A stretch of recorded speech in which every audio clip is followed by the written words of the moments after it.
Mic check. Mic check. Realm. ILP. We are back. What's going on? AKW, what's going on, brother? Kid Creed, I see you.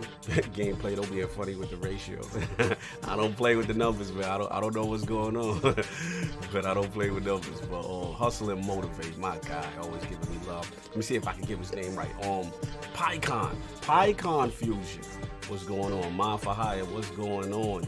Gen X128 Show Guy, what's going on? Rocker Corey, what it is? Y'all know what it is. It's a big day today. It's a big day. Oh, I appreciate you, Hustle. You're already on your job. I appreciate you, bro. You have no idea. Yeah, man. Big show today in the realm. You already know what it is. You know it's going to be spicy. Lord Jason in the realm is always a good time. Yeah, man, let's go and have some fun. Now, I've seen some comments in the comment section from a few of y'all. Look, I always got this motto. You know, if we're going to have guests on that not everyone agrees with, and at the end of the day, it's on you. It's your personal decision whether you choose, you know, to support us or not. But come back next week. That's all I can say, because we're going to continue to have guests on. We're not going to be closed-minded and not listen to other people's opinions just if they slightly differ from us or they completely agree with us. So that's what it is. Disclaimer out the window. But anyway, we're going to have some fun today, y'all. Waiting for Attic. I ain't see him in the realm. I know what's going on. I spoke to King yesterday. Me and the King hung out yesterday. It was a lot of fun. Solve will pull up. We're going to have a lit show, man. A lot of good topics, you already know. TCL delegation stand up next. No doubt. Ripper Snorter, you already know. So, yeah, we'll get Jason in here in a few. And, yeah, we got some fun, y'all. So, I'm going to see y'all in a bit. Realm, sit tight. Buckle up. All that good stuff. We're going to get into some real gaming discussions in the industry. Talk to y'all in a minute.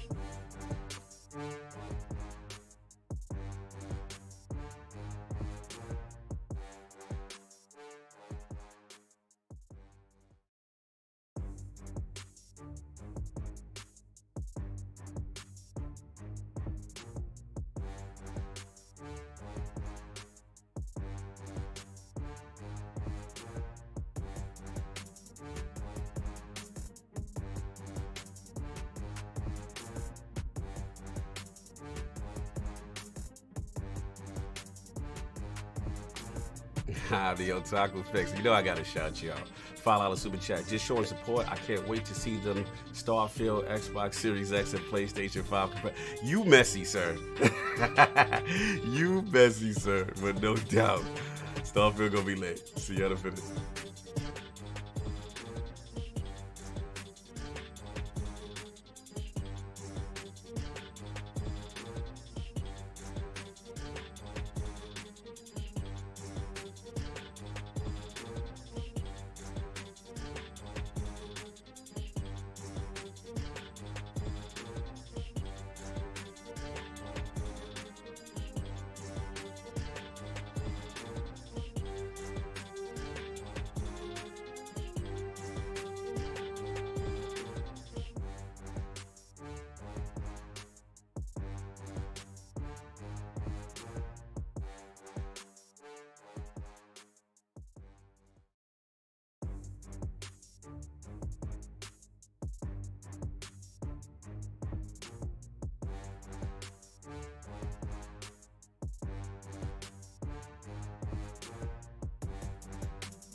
Hear ye, man. Welcome to the show. If you would not mind, go ahead and find yourself a spot, get comfortable, grab a snack, do all that good stuff that we need to do, and we're about to get started. It's not important who I am.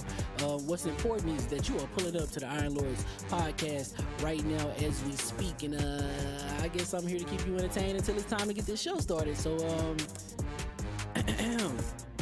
look. Y'all done messed up and turned me to an animal.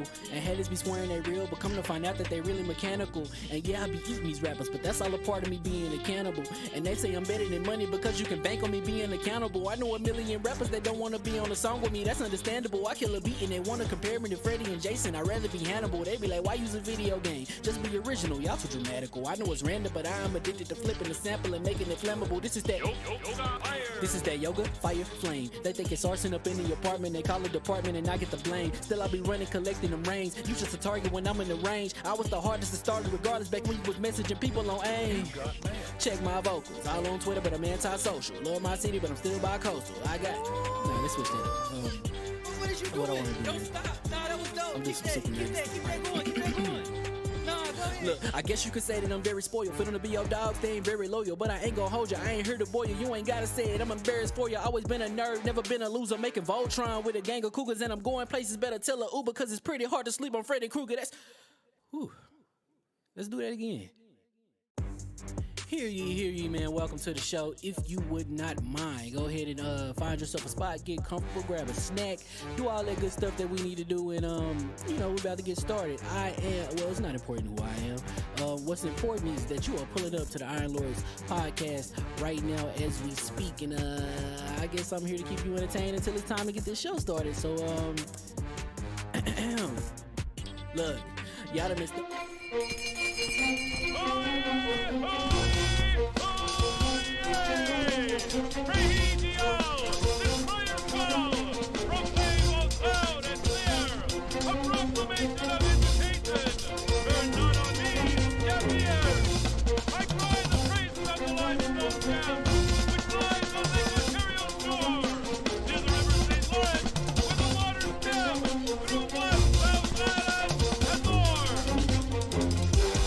I'ma just chill and watch them and eat snacks in the attic. I wanted to chill with the pack and be like a young wolf, but then they would mistake me for addict. If I can imagine it's cool to give you some advice, then invite your girl to your squadron. Cause if you don't give her that option, you gon' be single player like Sovereign. You gon' get tossed in the bushes by King David. Royalty and not a pretender.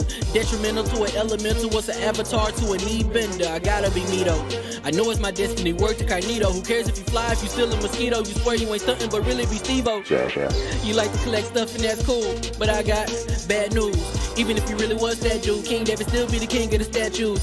Since a juvenile, I've been cursed with a curse to be musical. And if you hate it, we'll meet in the crucible. Other than that, then it's cool and it's beautiful. We let you know that your dreams are pursuable. Whatever you wanna do, then it's doable. If you got work on a Sunday, it's suitable. Cause you can listen to this in your cubicle on the Lord's Day. Woo. If you got work on a Sunday, it's suitable. Cause you can listen to this in your cubicle on the Lord's Day.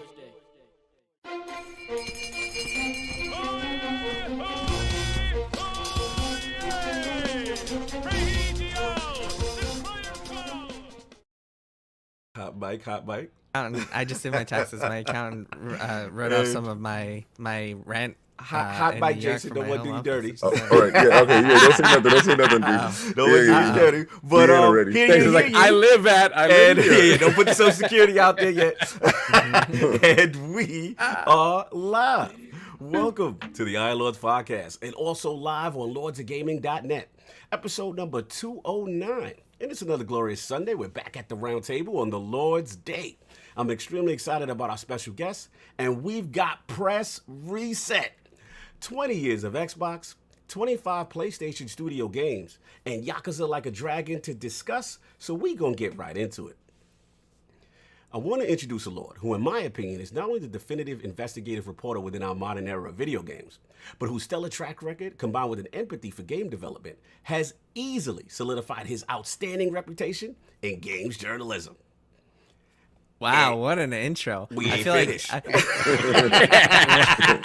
I feel like my wife should be saying every time I walk into the room, I want to record that. Record that and then throw that back in the boardroom. Yeah, but we ain't finished, Jason. Introducing the video game reporter for Bloomberg News, co-host of the Triple Click podcast, and author of Blood, Sweat, and Pixels, in addition to his latest book, Press Reset. The Lord of Human Stories, passionate Jet fan with the most legendary Twitter fingers in the game. Live from my New York State and making his return into the realm of the Lords, my man, Lord Jason Schreier. How you doing, sir? What's up, guys? Thank you all for having me, and thank you, Cognito, for the kind words. I appreciate it. Always a pleasure, sir. Always a pleasure, sir. First of all, what have you been playing? And let's talk about Twitter for a second, because you've been real loose. Man. Okay, so first of all, games. I just literally like seconds ago, just before logging onto Zoom for this podcast, I was playing Mass Effect, which has sucked me back in. Playing the remaster. It's a great remaster, and I haven't played those games since they originally came out. So 2007 for the first one, and so I barely remember any of it. It's been like 15 years, and so I'm playing it, and I'm like, man, this game is so good. It's still so good. So I'm really enjoying that. I might actually play through the whole trilogy, which would be crazy. Nice. But yeah, really into it. Nice. And yeah, Twitter is a fun topic. I just like a few minutes before we recorded, I saw someone tweeting at you being like, I was blocked by Jason. And someone asked why. And he was like, because I disagreed with him. And so, of course, it took me 10 seconds to find out that that actually he like called me an asshole and like said my journalism was a joke. And I'm like, man, you're like every single time someone says they were blocked for disagreeing, I've never once blocked someone for disagreeing with me unless they're like annoying in some way or another. Every single time it takes me like 10 seconds to find a tweet where they're just like calling me a prick or something like that. And it's just like why you gotta lie? Why you gotta lie? If you're gonna call someone names, like accept it. Accept that you're an asshole. And, so if somebody engages you nicely, they aren't getting blocked. No, generally. I mean, unless there are like times. First of all, I've never used a block list, and second of all, there are times it's all manual, and there are times when like if people are like dogpiling, like a bunch of people are saying the same thing, and I'm like, clearly this is coming from 4chan or something like that, or like or Reddit or whatever, or if you decide to like I don't know, just like come after me for no reason, then probably gonna block you. If you're disagreeing with something I said, I will never block you unless because like a lot really of people annoying. thought that. A lot of people felt like, Never. Just like I disagree with them. No, I've had some really interesting conversations with people who disagree with me and disagree with my thoughts on something, and that's totally fine. There's nothing wrong with that. If someone's like, you're a liar and your reporting is wrong, then I'm probably gonna block you. If someone is like, actually, I disagree with what you said about Xbox or whatever, then you're not going to get blocked for that. I feel like, you know what it is, Jason? I think you make some valid points. And the thing I feel is that a lot of social media, I love having discourse where you do disagree, right? I feel that's healthy. But I do agree with you in the sense that once people cross the line of being disrespectful, then I'm the same way. Like, it's off with your head. Because at that point, we're not engaging intelligently. You're just trying to be hurtful with certain things. And again, people disagree with me all the time. Me and Saul, we had a podcast disagreeing about Mass Effect, which was better. Like, that's my brother, and at the end of the day, I still love him and all that. Same thing with King Attic and everything else. But it's just the way people conduct themselves. You just don't do the personal attacks, and then I think you're fine. It's always that, and it's also like I think the like immediate access of Twitter makes everyone feel like they have the right to like voice their opinion and everybody else. But like at a certain point, when you get to like a certain level of kind of whatever public platform followers, whatever you want to call it, you can't just be like you can't sanely listen to every single person who wants to hear. Like, nobody has the right to get their voice to you, to say stuff to you, to whatever. So yeah, I mean, you pretty much have to use block, especially when you're a reporter who's like reporting negative things and antagonistic things about companies and is going to piss off a bunch of fanboys as a result. I would say like the large majority of people I blocked on Twitter are console fanboys with like the Xbox and PlayStation and shit in their profile, and then a huge chunk is Gamergaters. Like, if anyone's a Gamergator, I'm gonna block them immediately because those people just do not get any of my time or bandwidth or attention. fair enough. Look, it's your platform. You have the right to run it the way you choose. But I'm glad we cleared the air on the Twitter aspect because I just thought it was pretty hilarious. Exactly. So we're going to get into this. I don't know where the co-host with the co-most is, but anything came in real quick before I jump in? We have a couple of super chats, and then there's a regular chat that I want to read out. Sure, let's do it. We have Flame with the $2 super chat. The Lords are on the OLED today. Welcome, Jason. So we're looking very crispy at 4K 120 on the OLED. Very nice. No doubt. Then we have Michael, aka Bedside's Finest, $5 super chat. Well, the Lords, what have we here? Oh, the trash station. They started. The fanboy started. Move on. But seriously, the PlayStation is trash. God bless, say less. Oh my goodness. Wow. This is what I'm talking about. But see, listen, Jason, you can't be upset when he's talking the truth. That was stop. So what is this nonsense? This you know what brand it is, Jason? loyalty to like the billion-dollar companies. It's not even that. You know what it is? It's the fact that I pay $500 and it hasn't showed me its worth. Anytime you go someplace and you pay X amount of dollars, you have X amount of expectations, right? And literally, my joint is collecting dust. But I know in June. I don't care what anybody say. I know in June, the real launch party starts there where Ratchet & Clank hits the deck and myself is locked up on that television playing Ratchet & Clank from beginning to end. And I know what I'm getting then. But right now, it's been an absolute waste of my money. But oh my goodness! Launch consoles are always like that. No, my Xbox has been really good from day one. Yeah. Oh my, messy. Anyway, one more thing I want to read. This is Lord Paris is in the chat, and I wanted to read this out because there was an exchange a while back that I guess he's clarifying. Okay. So from Paris, I'm here because Jason and I had a miscommunication. No hard feelings. Shit happens, but he was right and mistook what I said at the time. Wow. So Paris, I remember this. Jason, I remember this exchange, and it goes back to what we say about how exchanges start. Sometimes we perceive the tone of voice and what they say, right, and what they say on Twitter, and it's very hard to sort of express yourself kind of properly sometimes on Twitter. So yeah, and it seems like that exchange between you guys got it.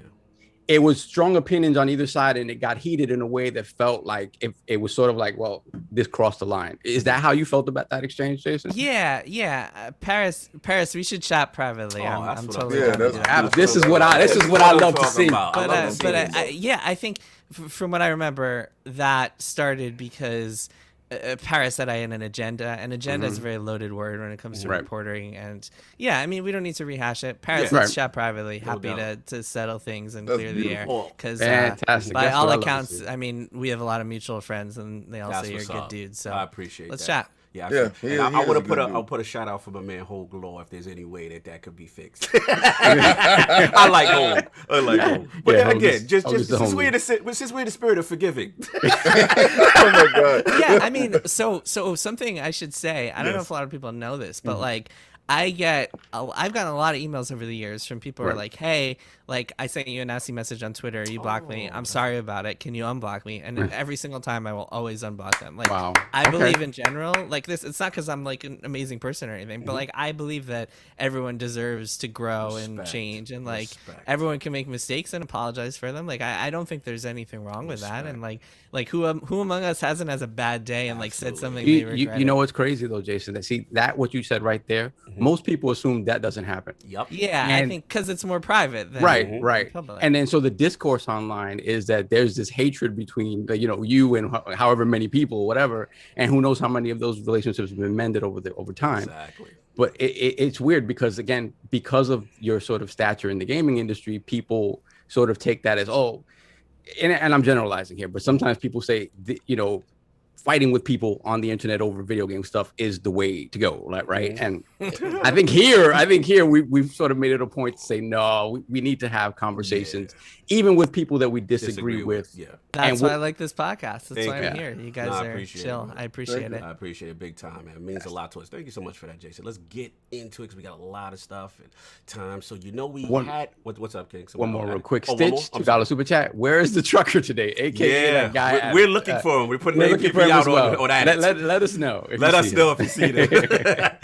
Anyway, so we would have had the 4 horsemen of gaming, but what is missing? Shout out to Attic. I hope he's okay. Sir, all jokes aside, usually sometimes it's a power issue. He may have to work, or hopefully he just wasn't playing games late and overslept. 7 a.m. Yeah. So hopefully it's not that. But let's get the rest of the lords of the realm with these updated 5-minute time-sensitive intros because Jason is here in limited time. And of course, we have our most technical gaming lord, the solo gamer who lives for the single-player selfish experience, and also the Sostradamus, the Lord of Clarity, and Lord Patreon of the Iron Bank, my man, Lord Saab. How we doing, sir? I am doing fantastic today, doing very well. As you well know, I've found some ways to game a little bit more during the course of the week, and I'll leave it at that. I'll just leave it at that.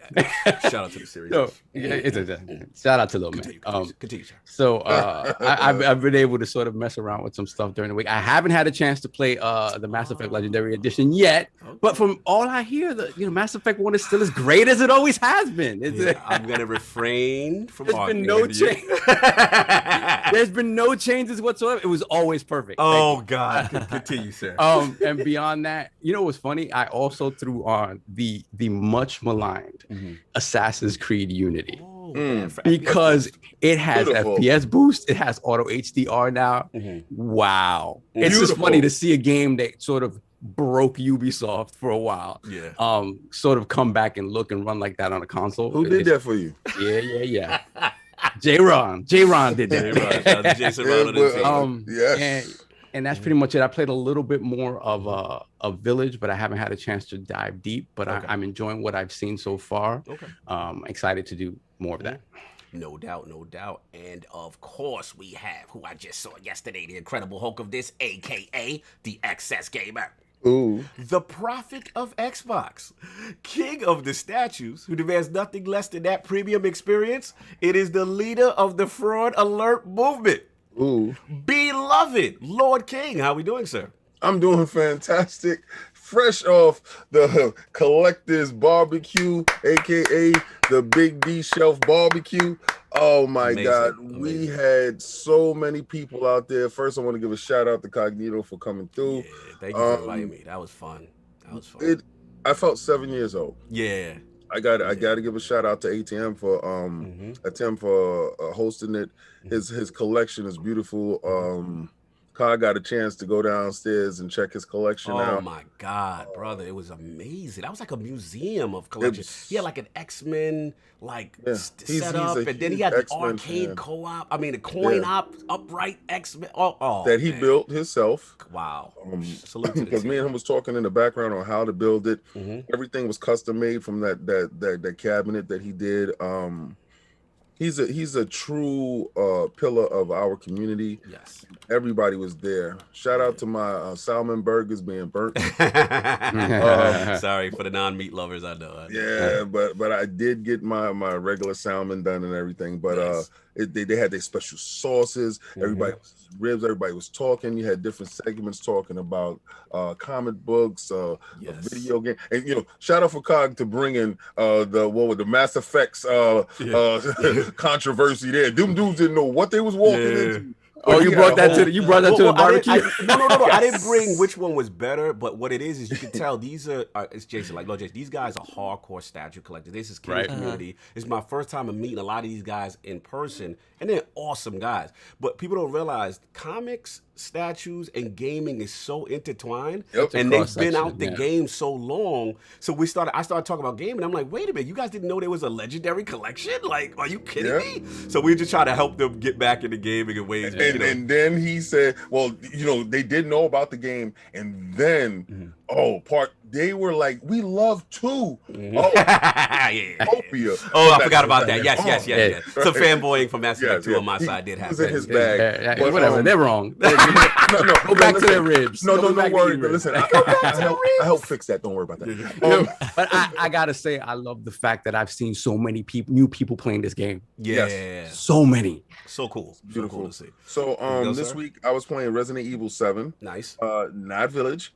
Because I'm sick and tired of buying a new game without doing it. Yeah. By the time I get to it, it's only worth $20.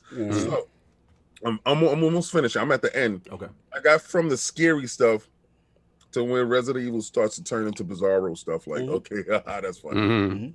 Type of stuff. But the game is beautiful. I love the engine. I love their direction on. It feels like an extension of 4, you know, with the first person stuff, and you know, it's really good stuff, and I love what they're doing, and I don't ever want them to stop. So I know I'm gonna jump straight into Village right after. Like, okay, you're doing a sequence. No, I'm gonna go buy that, but I still have Resident Evil 2 remake to do, and 3. But Destiny had a huge drop. Yes. Shout out to The Last Word. Go check that out. It was a great episode. Yeah, it's I'm indifferent about it. It feels like more rehash with different people, but the ability to change and regurgitate things, fix it up, and just try to give you something different, try to appease the community. I do appreciate the effort, and it did take me away from Outriders, and it did put me in there because, you know, Cog was with me on a couple of things, and every 5 seconds they do something wrong. I said, back to Outriders. You were capping for Outriders. It's cool. The game I can't log in too fast title screen, but it's cool. I feel you though. Yeah, but you're fine, so it's okay. Yes, I'm fine. Because mine work. Thank you for your empathy for your fellow gamers. Listen, I feel you, but I don't feel you. You're ridiculous. But, both Phoenixes is going up this week. I'm doing that. They came in, so did the live unboxing on DCX. That was last week. Beautiful. Check that out. But this is coming up today. All right, no doubt. Let's get it moving. And of course, we have the gaming ninja himself, the Shinobi, LordCognito, spreading that realness in the realm of the ILP. Not telling you what you want to hear, but what you need to hear. I keep it quick. Shout out to The Last Word, Ebondis. We had D Flawless on, amazing content creator, absolutely hilarious. If you want to know what's going on in the new season of Destiny, please check out The Last Word. It is up. Been playing Mass Effect Legendary Edition like Lord Jason. Been getting back the nostalgia, the feels. You just like, wow, I forgot how much of a space opera, how epic this thing is. And I'm going to do the whole trilogy straightforward, man. It feels so good at 60 frames plus. Woo! It really does. It's amazing, and the HDR hits different. Yakuza Like a Dragon. I'm almost there. Chapter 12. I'm at the hard boss. I'm trying to get that done. And of course, Destiny Season of the Splicer. Oh wow, Lord Fonzarelli, welcome to the run. I gotta shout that out. That is the homie. Shout out to Jay Fonzarelli. So Solve, we got that done. Any business, and then let's get into the whole thing. We have we have a couple of super chats. So these will be the last ones that we read before because we got to respect Jason's time. So we will get all super chats by the end of the show. We have Max, the lazy otaku, with the $10 super chat. I know it's been a minute since I've been here, but I gotta head out because night work. But 2 things: 20 years of Xbox and E3, y'all know the deal. Plays a clip of King laughing maliciously. Yes. Then we have Scrub Nurse with the $5 super chat. A glorious Sunday. Listening to the Lords while driving 2 hours away from the home to cop a Series X my boy found for me. Go get that Series X.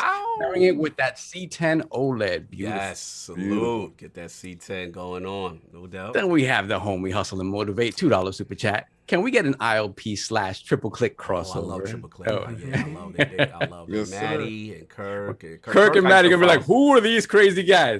Listen, I'm gonna Let's make it fanboy. happen. We should all play Among Us. Well, yeah. Oh, that would be amazing. That would be fun. That would be fun. Are we caught up on the super chat? And of course, we have Lord J. Fonz joining the realm. So put the crest in the chat for our brother. Thank you, J. Fon. Great content creator. Awesome content.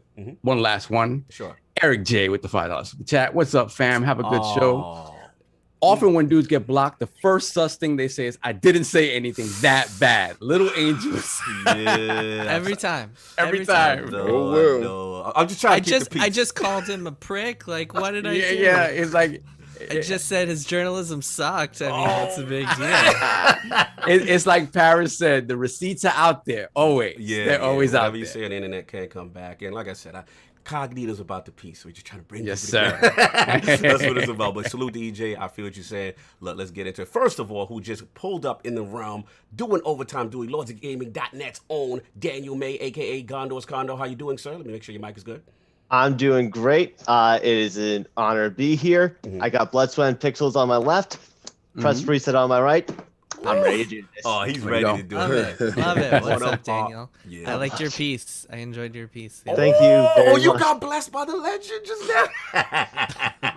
That is an awesome feeling, man. So let's get into it, man. So obviously we got into what the Lords have been playing, but we got to focus on Lord Jason, his latest book, Press Reset, and of course a deeper dive into the culture of game development with some questions. But before I start that, I wanted to ask you, Lord Jason, I know it's been a year since you've been here, ILP 146, I believe. You were, at the time, you were the news editor at Kotaku. I want to know just quickly, how is that transition now at Bloomberg? Like, do you feel settled in? What has changed in your role? It's wild because I started the new job in the middle of the pandemic, so I still haven't actually been to the office. I've been working from home since I started, which has been wild. Yeah, no, it's cool. It's a very different audience and a very different world. So I've been like learning a ton of stuff, which is part of why I took the job, is because like I wanted something totally new. I didn't want to just be writing for the gaming audience and like doing gaming blogging like I was at Kotaku. I was there for like 8 years, so I wanted something completely different. And yeah, it's been great. I've been learning a ton of stuff from editors and Bloomberg and the newsroom there. It's like a humongous newsroom, doing lots of stuff with them, like radio and TV stuff at Bloomberg. And yeah, it's been really cool. It's been good stuff. Nice, man. Good to see you continuing on doing what you love, and the elevation is respected. Good to see. Another thing I wanted to ask you, what I love about your first book, I know we're gonna get into the new stuff, but is how you like unable to unearth these like amazing stories, and especially with the conditions how games are made. I know me and you talked offline about Destiny, but especially the Destiny origin story with Bungie, that whole thing, and you know, just basically this weird hodgepodge comes together last minute. But I wanted to ask you this, like, how proud of you are reporting stories like this? And then the second part is like, how do you go about earning the trust of these devs to tell you these very personal stories about game development? Yeah, I definitely, like, in general, as my career has gone on, I way prefer telling behind the scenes stories and like doing stuff that people find interesting and informative and that they won't find out anyway, as opposed to like the whole leak game and trying to chase like what's going to be at E3. Like that stuff doesn't really interest me very much. Occasionally I'll step into those waters, but like that is way less interesting to me than like reporting on stuff that you won't find out about anyway. Like it's not interesting to me to be like, you're going to learn this in a week. It's way more interesting to me to be like, I want to tell these stories that like won't be out there regardless. And that's what's really cool about writing books, is you get to do that. And yeah, I mean, to try to answer your second question, it's hard to tell. Like trust is a funny thing. Like it's hard to tell why someone would want to talk to me, why someone would trust me to tell their story. But I think a lot of it is just doing the work and like continually like having a lot of conversations with people and just like writing stories and just like having this body of work that shows to people that, hey, I will do my best to like to do a service to you, to like to tell your story in a fair, accurate, respectful way. And yeah, I mean, that's I try to do that, and hopefully I pulled it off. I'm sure to some people I haven't pulled it off. Yeah. But it's probably therapeutic, to be honest with you. To actually it's definitely talk. it's cathartic. People, I get on the phone with someone and they're like, "This is like therapy." Like, yeah, exactly. For Because sure. they don't have to see you all the time, so they won't say anything to friends and stuff like that. You know, fear of judgment or whatever. But they get a chance to talk to you, and you're like, and he's gonna like hear the story, not judge the story before the story is said. And they can talk about crunch, or they can talk about how they're feeling with work conditions and stuff of this nature, and actually get it across to somebody that's going to listen, opposed to not, just not judge. It's you get judged a lot before you actually hear the whole story, and to talk to someone who's actually just really there to just listen to you. I think that goes a long way, and I think they understand that, so that's why they're able to talk to you. Yeah, I agree. I think people also appreciate that I'm never going to run a story just based on one person's account, and so I'm always going to talk to multiple people. And so I think people appreciate that because they know, I mean, first of all, if they don't want to be identified for a story, they know that I'll protect their identity. But second of all, like, I think it can be like a more thorough account when it's like, okay, I heard from all of these different people. Yes. And like I did that with my books, and as much as possible when I'm doing kind of long form investigative pieces, is just trying to talk to as many people as possible to make sure that the story is as thorough as it can be. No, fair enough. I'm sorry, Sal. Go ahead. Real quick, do you have that at Bloomberg? Do you have that type of autonomy, like basically do what you like are passionate about, or do you have sort of directives as well beyond that? Yeah, I mean, it's different because it's like when I do stories, there has to be the stories that Bloomberg would publish are very different. There's like a very different bar than what Kotaku would publish. With Kotaku, I could be like, I could just publish any story that would be interesting to the gaming crowd. But with Bloomberg, it's like this has to be interesting to our readership, Regular which is a lot readers, right. broader, like the business people and bankers and investment people and mainstream audiences who read Bloomberg are very different than like your gaming audience. So Yes. if something is just about like a specific, like one small slice of gaming culture, it might not be as interesting to them, to my editors, unless I can find some way to like encapsulate bigger themes and bigger picture stuff. So there's a lot of conversations with my editors about like what makes a good story here, what makes a story that's appropriate for Bloomberg, et cetera, et cetera. It's been a really interesting challenge. Like there's stuff that I pitched that I think would have worked well at Kotaku, but doesn't necessarily work well at Bloomberg. Yeah, I was which going is just to an ask that interesting thing. question. Because this is bigger fish that you're frying, right? It's not the sense of, and I'm saying that Kotaku was a small fish by any means. What I'm talking about is you, like you indicated, you have to look at a broader spec, right? So now, is it going higher up the chain to talk to CEOs and stuff like that, opposed to talking lower down the chain? CEOs will never talk to me. No, I'm just saying, hey, you never know. No, you never know because you do great work, so you never know. Let me give you an example. Well, I mean, I think a lot of them just wouldn't want to answer my questions because I would ask them. You go ask them You questions. gonna ask real ones. Let me give you an example. So I published a story a few weeks ago about PlayStation and like their broader, bigger picture stuff at PlayStation. That story started by me looking into VASG and like the Sony San Diego studio that had been rumored for a while, and how everyone thought they were making an Uncharted game, and I found out what they're actually doing, a Last of Us remake, and like started diving into that. And that was the original version of the story, was like what's going on at this studio. But that is the type of thing where it's like the Bloomberg people would be like, why would anyone care about that? This is a small studio.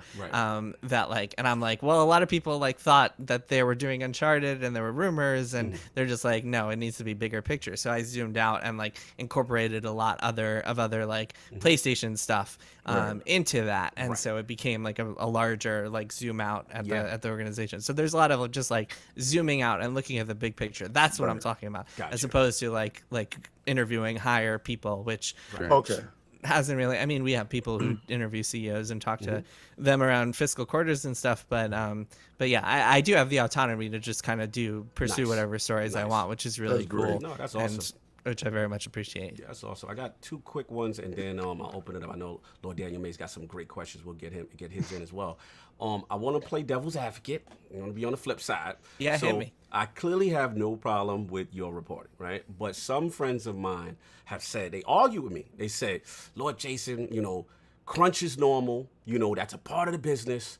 And then the second part is they say, I think he nitpicks. I think he picks and chooses only disgruntled people, and it's not balanced. So how do you answer these people in regards to crunch as a normal part of the game, and as far as the people you choose for actually interviewing for these great stories that you end up putting out? So, I mean, first of all, crunch is absolutely a normal part of the games industry, and that's kind of a problem, don't you think? Like, I think that like maybe people think that the crunch means something.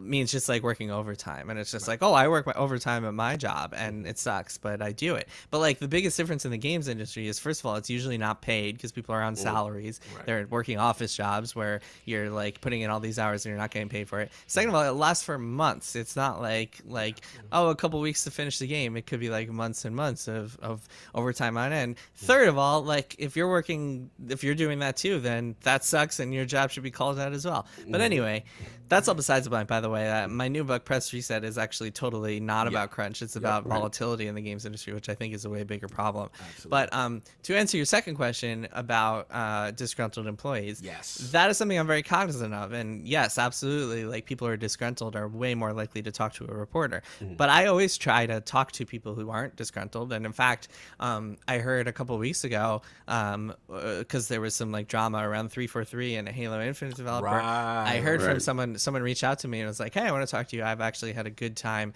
working on Halo for this reason and this reason. And I was like, great, I want to hear your perspective. Like, I want to hear as many perspectives as possible. That's always my job. And oftentimes I will actively seek out people who are not disgruntled and who I know are not disgruntled, because I want to make sure that I'm not just getting exaggerated versions of the story. And like, that's part of my job. Like I said before, I'm trying to talk to as many people as possible in order to make sure that it's like a fair account and that I'm getting like the thorough truth of what's happening. So yeah, I mean, this is not something, it's something that a lot of reporters have to deal with, is like having to filter out what's just gossip and bitching about your job. Complaining about your job, trying to avoid cursing, complaining about your job, and what's like a real problem. And I mean, the amount of stuff that I have heard and not reported, I think would really shock people, because oftentimes it's like, oh, my boss did blah blah blah, and it's like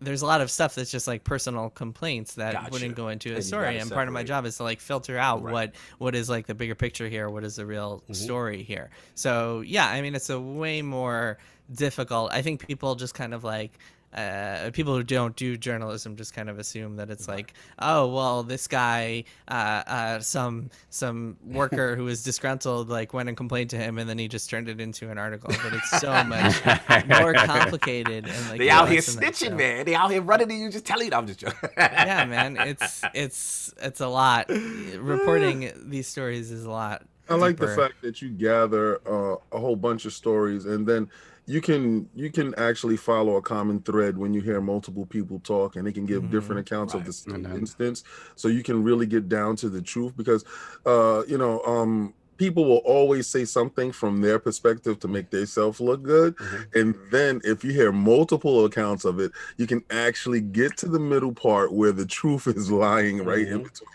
So, and I do love and respect the fact that that's what you do. You don't go off of one person's account of something. You actually go off of multiple accounts of a situation, and you don't probably rush the story. You probably wait until actually you can get all of the story to actually, find the truth that lies in between.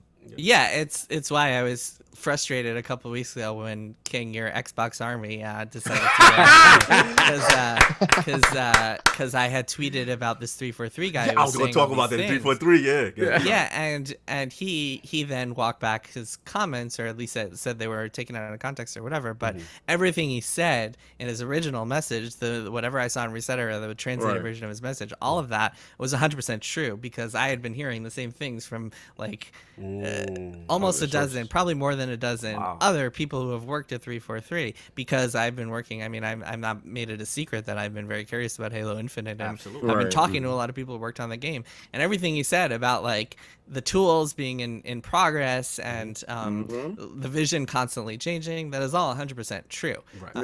It's also often true in multiple like in the broader context. It's true of many, if not all, AAA games, which is why I tweeted about that in the first place. But then suddenly, like, I have hundreds of people tweeting at me about how my story was taken out of, my story is wrong and I should fix my story, and I'm like, what are you talking about? I didn't write a story. I just tweeted this because I know it's true, and it remains true. And these fucking fanboys. Sorry, these freaking fanboys. You know what it is, Jason. They drive me nuts. And those are lower rank and file. Lower rank and file. I get it. These are the lemmings. These are the lemmings out there. I do apologize for the lower rank and files, even tweeting to you in that aspect. Please stand down.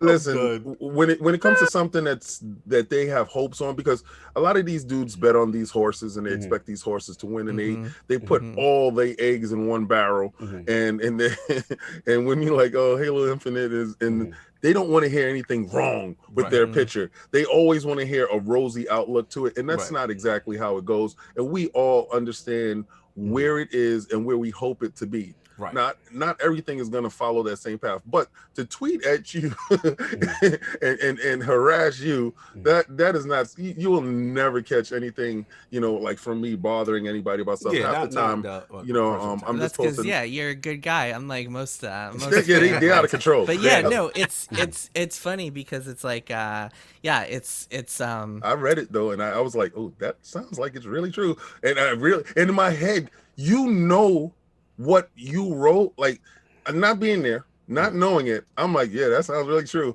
And I'm like, please get it together. You got a couple of more months to get it together. What's something that you read, like a tweet that you read in response to that, that wasn't disrespectful, that was accurate, but actually mirrored what you tweeted? Like, you understand what I'm saying? Like, did somebody have some type of information that kind of coincided with what you tweeted? Yeah, I mean, I'd been hearing that stuff privately. I've been talking to people who've worked on Halo for years now, because people have been telling me, like, behind the scenes, there's some problems here, blah, blah, blah, 343 has some issues. One of the biggest issues, I've talked about this before, but one of the biggest issues 343 has is, like, an over-reliance on contractors, and then they have a term limit for contractors, and so a lot of people wind up leaving because their 18 months are up, or whatever it is, and you lose all that experience, and you lose all that talent, and suddenly you're in this position where you have to be replacing all these people, and it's all just a mess. That's one example of, like, the problems that are happening in 343. But one day I'll write an article about it at some point, and I have no idea when. We'll see.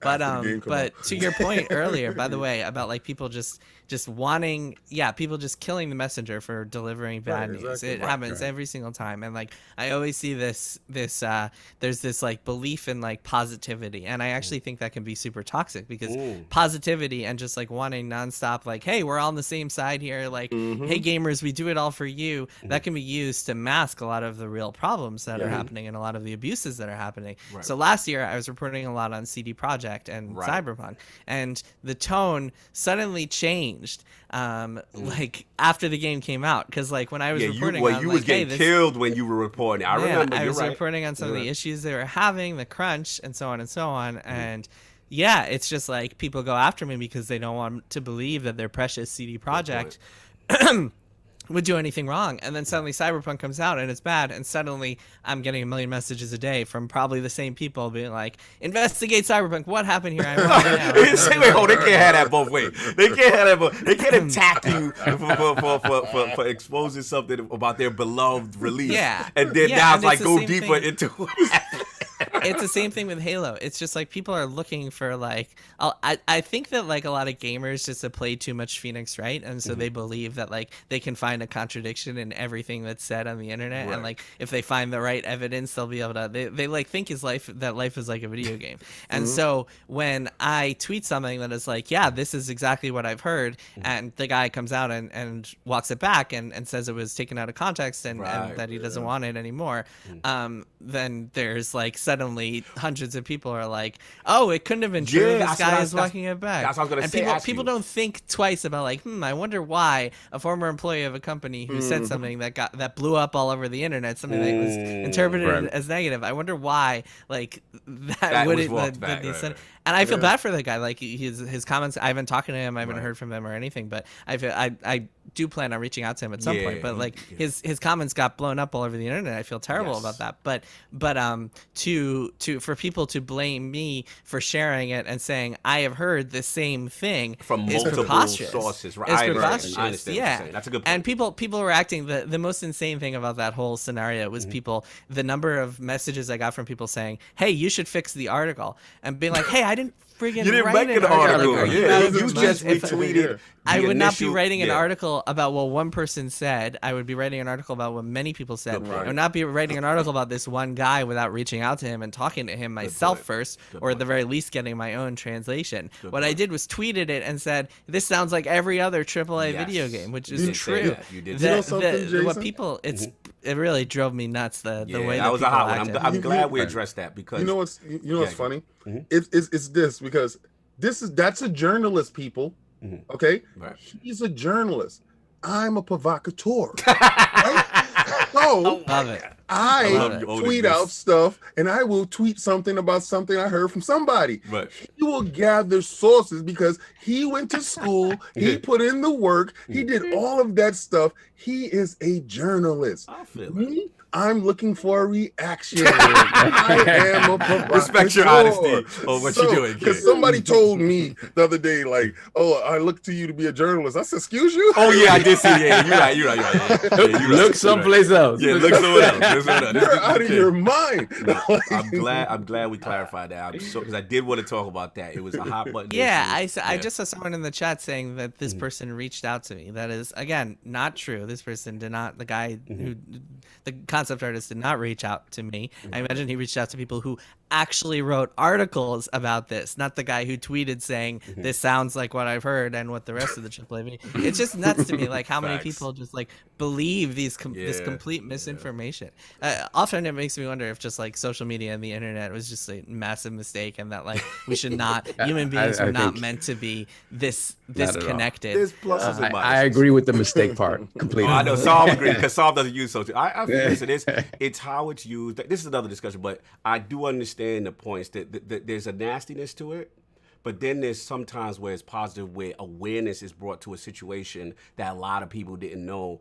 And let's be real, you know what I'm saying? Especially, I look at, you know, what happened, you know, not to get too political here, but, you know, with George Floyd, like, could you imagine in the era of non-social media and non-camera phones, think about how many atrocities that were not recorded. So it's a balance. It's good to it and it's bad to it. I want to move on. We got a lot of stuff to ask you. And Lord, Dan, let's he's talk. at the bit. Let's get I got to into talk it. about the new. Dan, you're up after this. What last question, Daniel? And I got you because I know you've been waiting patient. Okay, we got to get into the new. So like Saul said, what we here for? Press reset, ruin and recovery in the video games industry. Now, one theme I see a lot through this book, to me, is just the pure volatility of the games industry, right? And I got to be honest, Lord Jason, on a corporate level and on a development level, this book really hit home for me emotionally. Chapter 6, 38 Studios, man. Man, that's That wild. hit me because as a sports fan, I wasn't Boston Red Sox, but I remember Kurt Schilling. So we know the famous series. I know Kurt Schilling. You know what I'm saying? You're a Yankee fan. You know, like the Bloody Sox was like an iconic thing. You know, I love your choice of the title, the story, the whole bit. The reason why it hit so hard for me, King, is like if I just had a little bit of game development talent and I was looking. I would have been fooled. I would have applied for this. It felt like the dream job, y'all. Yeah. Like he really, to his credit, you got this big mega star MLB. I'm not gonna spoil too much because I want people to read the book. But you know, this big MLB star who's just like tons of capital, looks like for all intents and purposes treating the game dev well and almost over treating them well. Where they got to pull back a little bit, right, Jason? And then just to see what happened and I was just like, wow, how this thing fell to pieces. And then also one last point, like, got a second lease on life during during the tragedy financially. So I want to ask you this, Lord Jason, like, to me, this is a pretty heartbreaking story. Like this one, almost, I was like, damn, this would have been me. I would have got caught out there. You know what I mean? So, like, could you say how it was putting this story together of Kingdoms of Alamar / Copernicus? Like, how was that for you, reporting that story? Yeah, it's tough. This whole book was tough. Having these conversations with people about like some of the hardest times in their lives. Although I think that like a large chunk of it was also talking about like how they recovered afterwards, which was pretty cool because there are a lot of like cool recovery stories and also a lot of stories about just like here's how things can get better. But yeah, with 38, it was wild because it's a lot of people who didn't just get like screwed over and then they moved somewhere for this job that fell apart. It's also they got robbed of their final paycheck because they didn't get paid their last check. They didn't get severance. They got stranded in Rhode Island where there are no other video game jobs. Some of them like did not have money. And then what really is just like, man, unbelievable is that for a few of them, what happened was they moved from Massachusetts to Rhode Island, and a few of them, so the company said, hey, if you can't sell your house as part of our relocation program, we'll take over the mortgage for your house and try to sell it ourselves and pay your mortgage until we can sell it. And so a few people, I think it was 7 or 6, their houses didn't sell, so they gave them to the company. The company took over the mortgages, and then they went and got apartments in Rhode Island or whatever, houses, whatever they did. When the company exploded, suddenly those mortgages reverted back to the original owners. Somewhere in the fine print, it said like that. This is what happens. Right. So suddenly you have 7 people who A, don't have a job anymore, B, have rent in Rhode Island, C, still have a mortgage in Massachusetts, and it's like, oh my God, this is like heartbreaking. Like I can't even imagine what this is like. And it's no wonder so many people like leave the video game industry. If you can get stuck in situations like this, the number, it's just constant layoffs and shutdowns, and it just feels like a very unstable job and a very unstable career. And that's why you see like so many vacancies for senior level talent across game studios. Like if you ever go to a game studio website, look up their jobs and you'll see senior this, senior that, senior this. It's because people don't stay in games for longer than like 5, 6, 7 years. People just burn out. People are just like, man, I can't do this. I can't keep moving around the country every 2 years every time I get laid off. And that's what the book is about. And the book says, hey, this is unsustainable. We got to fix this. Let's find some ways to do it. Let's tell some stories about what happened to people, how they recovered, and let's find some solutions. Now I'm glad you brought excuse me, I'm glad you brought it to light, because I'm in this part of my career where I'm possibly transitioning and thinking about, I am thinking about the industry on some level, and this really puts things in perspective with certain aspects, and I really have to do due diligence, and if I am to pursue that. So this one really hit home for me.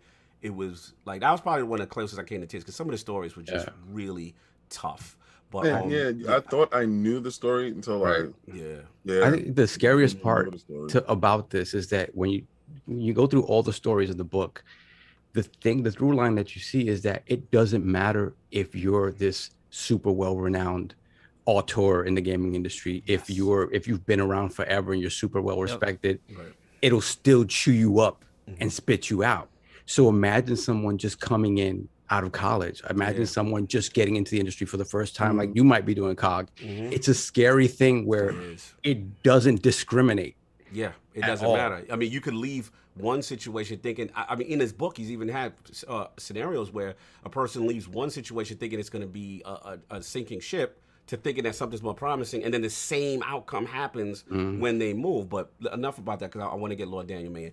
Lord Gondor's Condor LogNet, man. What you got for Lord Jason? You've been patient, brother. Thank you. I think the first thing I really want to ask is actually the first chapter, and you're talking about Warren Spector and specifically his time with Epic Mickey, but you also mentioned that he started his career in, I think, 1981. So he spent like decades throughout the gaming industry. So how did like the culture of crunch in the gaming industry change throughout Spector's career? Yeah, he's one of the elder statesmen, one of the legendary designers. Obviously, Warren Spector, he was the director of System Shock and Ultima Underworld and Deus Ex, or not director of all those games, but had a hand, produced all those games. Yeah, I mean, as far as crunch has definitely changed a lot over the years. In that it used to be more of like the games industry used to be a little more like frat like, where it's like a bunch of people like living in a house, like drinking Diet Coke and eating pizza and staying up all night coding. And then it's gotten a little more professionalized, and now the cultures of crunch are more like, now we're staying in an office and ordering Chinese food in those big platters, and that's our crunch dinner. No, but the reason that I started the book with that story is A, because I think it's a really fascinating story, and Warren Spector is a fascinating life, but B, because I think that Spector's journey kind of proves that even if you're like one of the most respected, like talented game developers of all time, someone who's a legend in this industry, you still can't find stability, and that to me is so sad. The fact that like even someone like Warren Spector, like Warren friggin' Spector, who directed Deus Ex. Deus Ex is like such a revolutionary game. I know that some people out there might be a little young and didn't play the original, but this game like changed a lot. And Warren Spector's work work just in the immersive sim world has inspired everything from like BioShock to Fallout to Breath of the Skyrim. Wild. Like anything you've played has probably been inspired by Warren Spector's stuff in some way. And the fact that he has been like moving from job to job and just unable to find a sustainable like long-term career is just so sad. And it kind of is reflective of the entire video game industry and the problems that it has just keeping on to people and like keeping people just like healthy and happy and employed stably. It's really sad. Yeah, absolutely. Lord Sovereign, Lord Dan, I know you got another one, so I'm gonna let you double up. You've been super patient. You get double up. Yeah, thanks. Yeah. So then after you finish telling Spectre's story, you move into probably like what I thought was the cornerstone story of this book with Irrational Games, because you then see references of the sort to Irrational Games throughout the rest of the book. Like you see it in the Molasses Project, you see it with the disappearance of 2K Marin, as you call it. So how much did you intentionally plan for Irrational Games to be connected to the rest of the book? Yeah, well, so what happened was when I was reporting, I knew I wanted to cover Irrational. I knew that was going to be one of the big studios I wanted to cover because it's so interesting and such a strange situation because they had just released a successful game in BioShock Infinite before they shut down a year later, and it's just like, how can this happen? Because usually you think, oh, a studio's shutting down, they must have released some bad game that flopped and so they ran out of money or something, but that obviously did not happen in this case. And then from there, I found a group of people who had left to go indie and focus on them because I found them really interesting, and then learned about BioShock 2's development, which kind of sprung from Irrational. So a lot of the stuff just that I reported and learned kind of just fell from there, like came out through the reporting process after I learned about Irrational, and after I drove up to Boston and did a bunch of interviews with folks over there, which led me down some roads. And that's often what happens in reporting.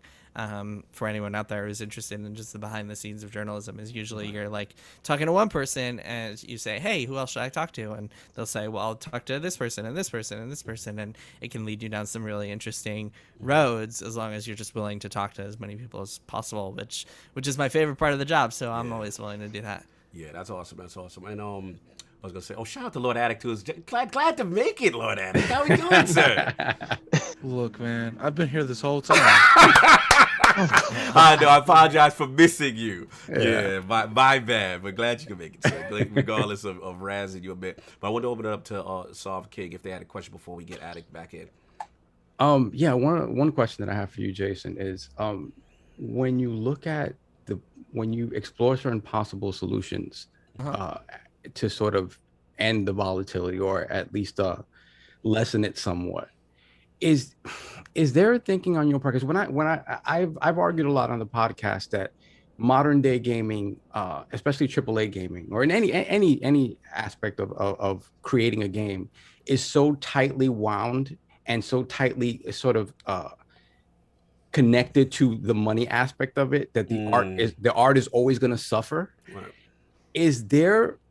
Are we too far gone to have an industry where the creatives take control again and remove themselves from big business in that regard, and sort of by proxy sort of eliminate a lot of the problems that come along with big business? Are we too far gone for that? Or is there a way towards getting that? Because that is kind of like the Nirvana situation where the art takes precedence over everything else, and then because as artists you care about how each other, how everybody in the industry sort of achieves that art, and obviously the money is so, like I said, it's so tightly wound to that it feels like it's unattainable. But it just feels like with stories that you tell and the things you hear throughout the industry, it seems like secretly everybody wants that, or quietly everybody wants that. It's just difficult to remove themselves from that. Yeah, I mean, what you're describing is the indie world, and there's so much good stuff out there, and there's so many. I mean, even in PressReset, a lot of folks who get laid off wind up going indie and having that creative control and being super happy about it. And it's riskier, obviously, to go down that route, but like that's where you see a lot of the most creative, interesting stuff. And like some of my favorite games for the past couple of years are just these spectacular indie games like Outer Wilds and like Return of the Obra Dinn and a few more. Like there's so much good stuff. Daniel loves that. Outer Wilds. Outer Wilds is my all-time favorite video game. One of my favorites. Thank you, Daniel. You and I here, Daniel. Yeah, Let's give it a build. like Hades last year. And so I think that in the AAA industry, I mean, we're talking about like, because graphical fidelity has gone so high up, games are so much more expensive to make than they were even 10 years ago, even like in the Mass Effect days. Right. Speaking of Mass Effect, which I think a couple of us are playing. And so I think that like, as that graphical fidelity goes up and the prices go exponentially up and a game costs $100 million or more, then of course it's only going to be the biggest companies that can afford to make those games. And of course they're not going to take any risks because they need to see return on that investment. If you're going to put $100 million into something, then of course it has to be open world, like action adventure, skill trees, level ups, like dialogue, branching dialogue, and like hit that friggin' checklist. Yeah, and then like add some microtransactions in there to make sure that you're getting your money's worth. Yeah. And so of course, there's no wonder that that's happening.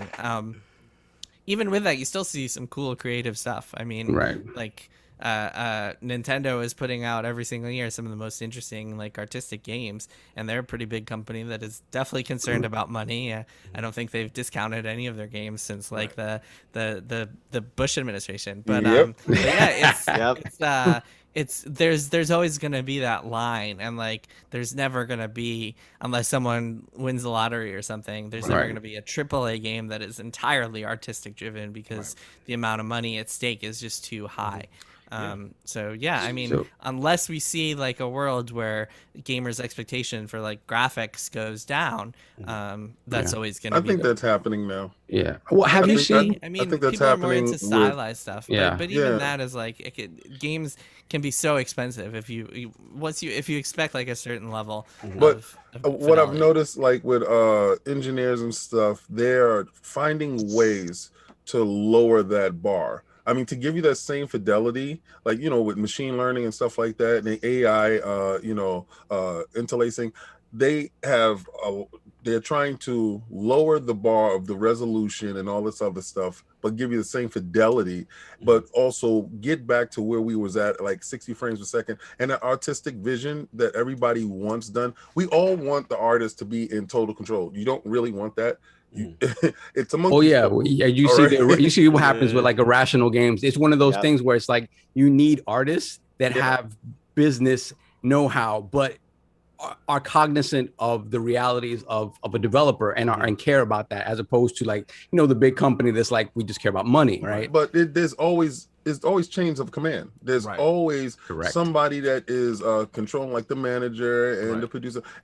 Somebody has to oversee the artist, because if you allow the artist to get too crazy, full Kojima, like you get full Kojima, stuff really goes crazy. Oh my God. So you really. You know what's funny? I was actually thinking of Kojima. I know you were. I want to jump in, because this is a good discussion, and the thing is, what I realized. It's so many things that go into this pot of making a game and then making it successful. And then you have the financial and the corporate types who, I'll be honest, in the beginning, I was very biased against, because I'm like, let the developer do what he wants to do, let the vision. But then, like Jason, I've heard you on multiple podcasts where it's like, sometimes I'm like, yo, this game did $5 million. That's a success. But it's like, what was the budget? What did they allocate? What were their expectations to reach? And if they didn't reach that, they say they spent this exorbitant amount of money and they didn't reach that expectation, then to them, it's not a success, even though I may love it. Like Days Gone. Are you talking about Cyberpunk? Because that was so funny the other day. I got again, Twitter is just the worst place in the world. I tweeted about I was tweeting this article I wrote about Cyberpunk and how the executives are walking away with these massive bonuses despite the fact that they released this flop of a game, and everyone's like, Cyberpunk's not a flop. Cyberpunk's not a flop. Oh my God, how could you call Cyberpunk a flop? I'm like, first of all, way to focus on what really matters here. Right. Yes, it's a flop. It sold 13 million copies, which seems games amazing until you realize that Not good. their expectations were much higher because they only released one game every 5 years, and so they needed it to sell like however many copies. I think 16 million was what analysts hoped for in the first month, and then numbers went way downhill because it was removed from the PlayStation Store. So yes, it was a flop, even though it sold 13 million copies. Like, learn what friggin' math is. And Yeah, I mean, perspective is everything, gamers. right? Perspective is everything. And I felt that from the moment it got pulled off the PlayStation Store, they should have just stayed quiet. They, you know, on a few occasions, they came out and touted, you know, what they thought were positive numbers about it. I'm just like, shut up. Just shut up and get they have to. In fairness, they have to address investors. With they the have to go on earnings Correct. calls. There's certain legal obligations that they have. Let me ask you this quick. This is a side note, and then I get back to Attic and Lord Daniel. $70 games. This has been Wild. Returnal, man. Right? Yeah. This is, $70 on Returnal is like, wow. this is a big thing, but I gotta ask you this because again, you've been reporting behind the scenes. You're starting to see, you know, what financially these corporations are expecting, and we're not going to act like games are not expensive, but at the same time, like, is it something that you feel is justifiably inevitable, or is it something where it's like, nah, you know, you should still be able to do it at that price? Because in fairness, games have not gone up for a while, right? Yeah. And then, Like, but at the almost 2 same decades, time, like yeah. 2 decades, but at the same time, as gamers, we get mad when they be like, yo, you lacing us with these microtransactions. So if I put on corporate cog hat for a second, right, then I can say, well, damn it, gamers, how are we supposed to make this money back if you don't want us to raise the price, but you don't want microtransactions, and we got to stay the same? Yeah. I've always felt like games should have variable pricing. Okay. Like when a game is like a humongous RPG that costs hundreds of millions of dollars to make and is 400 hours or whatever, I feel like that should probably be like sold for more money than I don't know, even a Returnal type game, which is hard. It's hard to just having actually spent $70 on Returnal. It's hard to feel. To me, it was hard to justify that price. I bought it because we covered it for our podcast. But even smaller stuff and Can I ask one question? Yeah. Because you said caveat. If you didn't have to cover it for the podcast, would you have purchased it? Returnal, I don't know. It's hard to say. Well, at the time, he probably didn't know. So. Well, he didn't have to cover it. He bought it didn't- because yeah. he doesn't have to cover anything anymore. Like he could. Well, when it comes to game cover, it's like it's what he wants, really. Right? No. Well, we were doing a triple click episode. on this, and that's okay. Yeah, you did the last. And I should be click, to be candid. We expensed it to the podcast. So Yes, I exactly. my own- No. I mean, we did that here as well. You know, and it's just, you know, it was just a question, and it's like, you know, like a overarching shot towards the game, because probably one day I would get the game when it actually falls down to the price that I feel that I want to pay for it. PS Plus, sir. PS Plus. No, I don't have PS Plus. This is a Game Pass plug. We know what's going on. I'm not even gonna go in there. I respect you for that. Clip the snip with Jason in it. I'm not even gonna do that. Yeah. But it's just I'm just trying to, you know, like, to hear it, and I understand when you said like variable scales of pricing. I know that's like a rabbit hole to go down, but I do agree with that, and that's why sometimes I just wait for the price to hit my mark. Which is a good way to go. Yeah, I mean, I feel Returnal's a complicated one because that game kind of feels like it should have been in early access, so it's kind of like an unusual case. But I don't know, like smaller scale stuff. I feel like sometimes it shouldn't be full price, and maybe if you're gonna charge $70 for the big games that cost you tens of millions, hundreds of millions of dollars to make, then maybe if a game costs you only, I don't know, $10 million to make, maybe you could sell it for less than that. But I don't know. I mean, look, at the end of the day, these companies are super opaque about their financials and like how much they're actually taking, and like really, if they wanted to be just, I don't know if they could get away with that, because like games get away with this because GameStop would be mad, but they should be selling digital copies for less than physical copies. The only reason they don't do that is because retail partners will be pissed at them. But I can see that happening one day in the future when it doesn't really matter what GameStop thinks, because GameStop is on their way out anyway, despite the Reddit memes.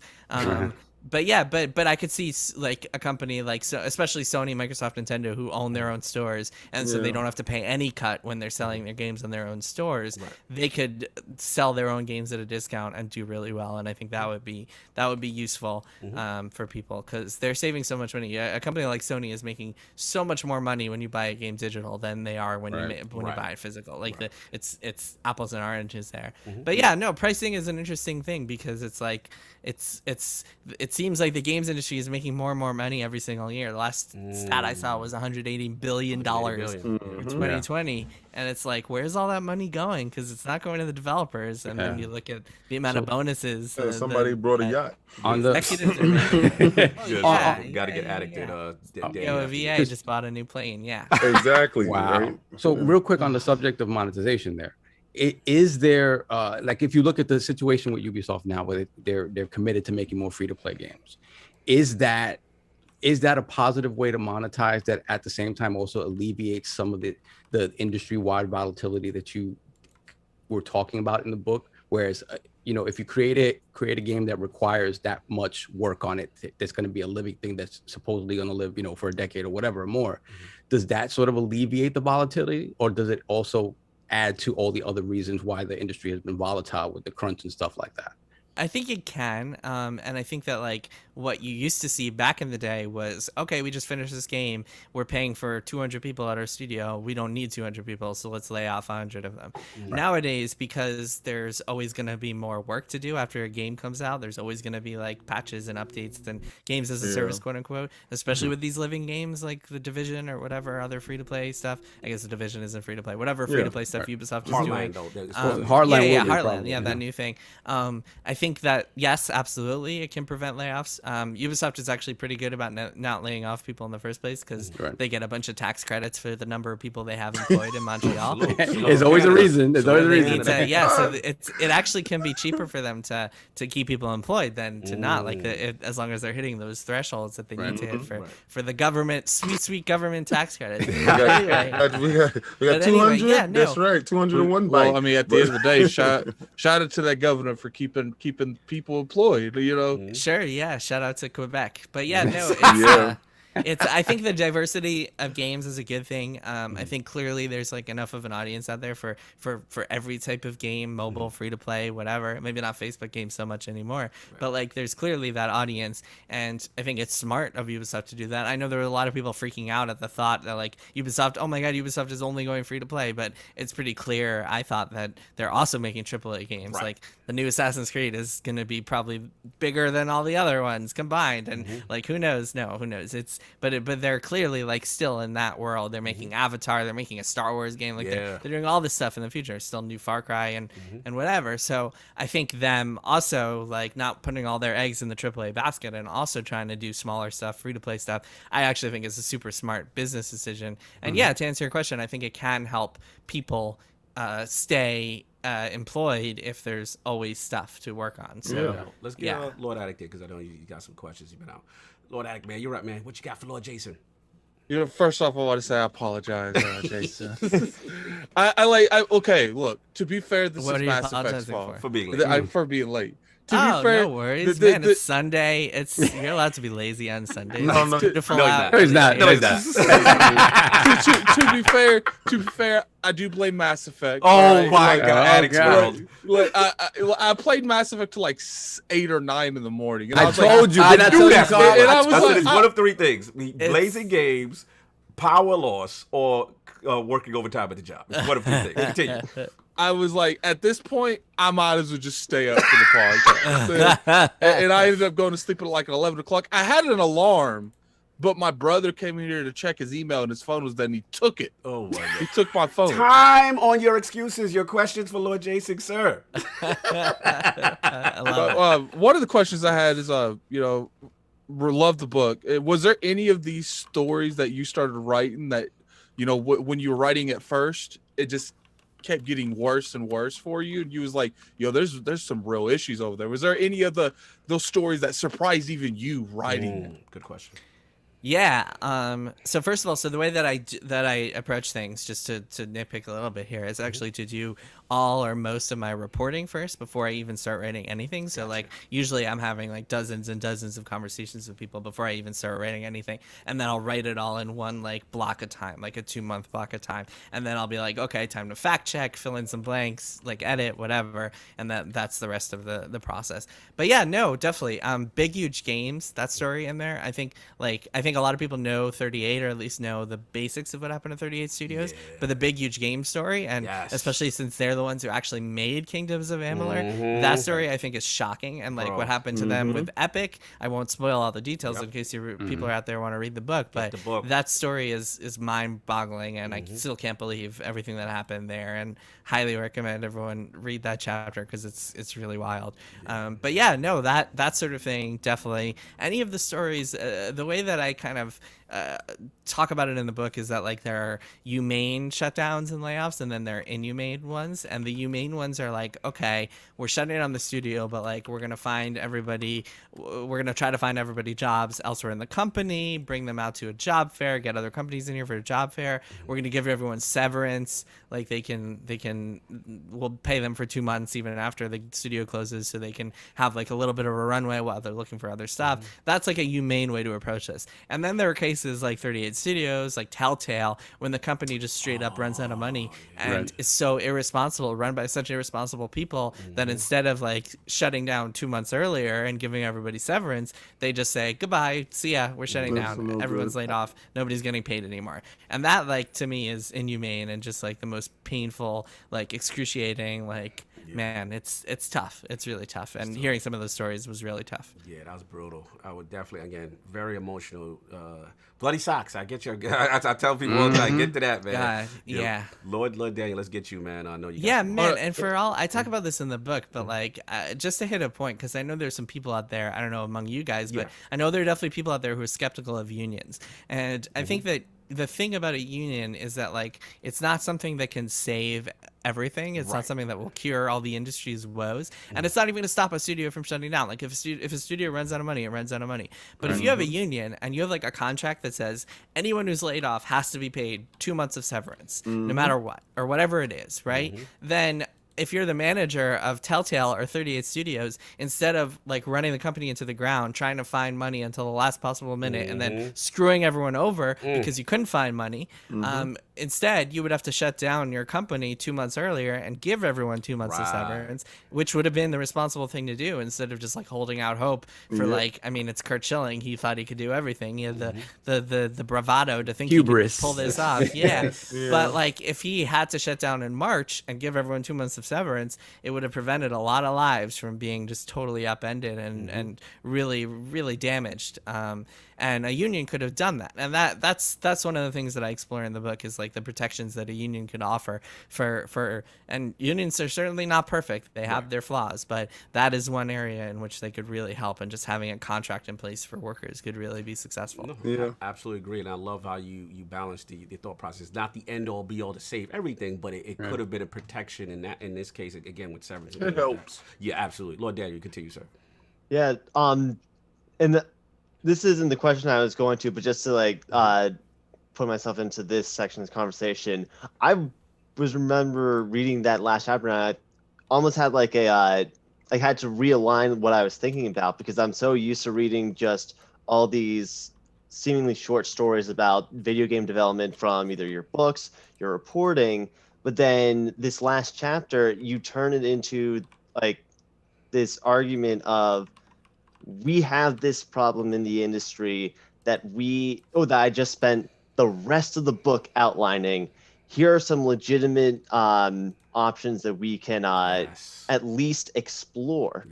And so like the one thing that I came away thinking specifically today is that while Blood, Sweat, and Pixels might be the book that a lot of people in the game industry want to read, Press Reset is the book that people in the games industry need to read. Yeah, facts. I agree. So anyway, the question I did have lined up, we've talked a lot about how crunch culture affects people in AAA studios, like we were talking about with HaloInfinite at the beginning of the show. The thing that I wanted to ask you, what is the indie equivalent of the AAA crunch culture story? of the crunch culture. Well, crunch culture specific. I mean, crunch culture can happen anywhere. It's not something that like many people in America especially have issues with work-life balance because it's considered like a badge of honor to be able to work a lot and to be considered like passionate. And in some ways that can be a good thing, and in other ways it could be a really horrible thing. Crunch culture is just an epidemic, especially like when you're working remote and there's no commute, and so you can really just be working constantly. Yeah, I mean, work-life balance is a real issue. It's like in any field. It's not unique to gaming. And similarly, it's not unique to AAA gaming. Indie developers can crunch just as hard, if not harder. I think one of the big differences is that if you're an indie and if you have ownership over your project, then you stand to reap the benefits. And I think crunch is a very different thing when you're like crunching at I don't know, $60,000 a year and not getting paid overtime, and maybe at the end of the project you'll get like a month off or something like that, but for the most part you're not getting paid for your hours. Versus, hey, I'm working on this indie game where if it sells 100,000 copies, I'm gonna make all that profit, so I'm crunching for that. It's a very different world. But then the flip side of that can be like, if you have a family, if you have a partner, you can really just damage your relationships by working all the time. And that's an epidemic thing. In indie development, especially because so many people have to like put on so many hats and like do so many different jobs. Because if you're a team of 10 people, then maybe one person who's like a programmer is also doing marketing and also doing PR, or like one person who's an artist is also doing finance, because there's not enough people to do everything.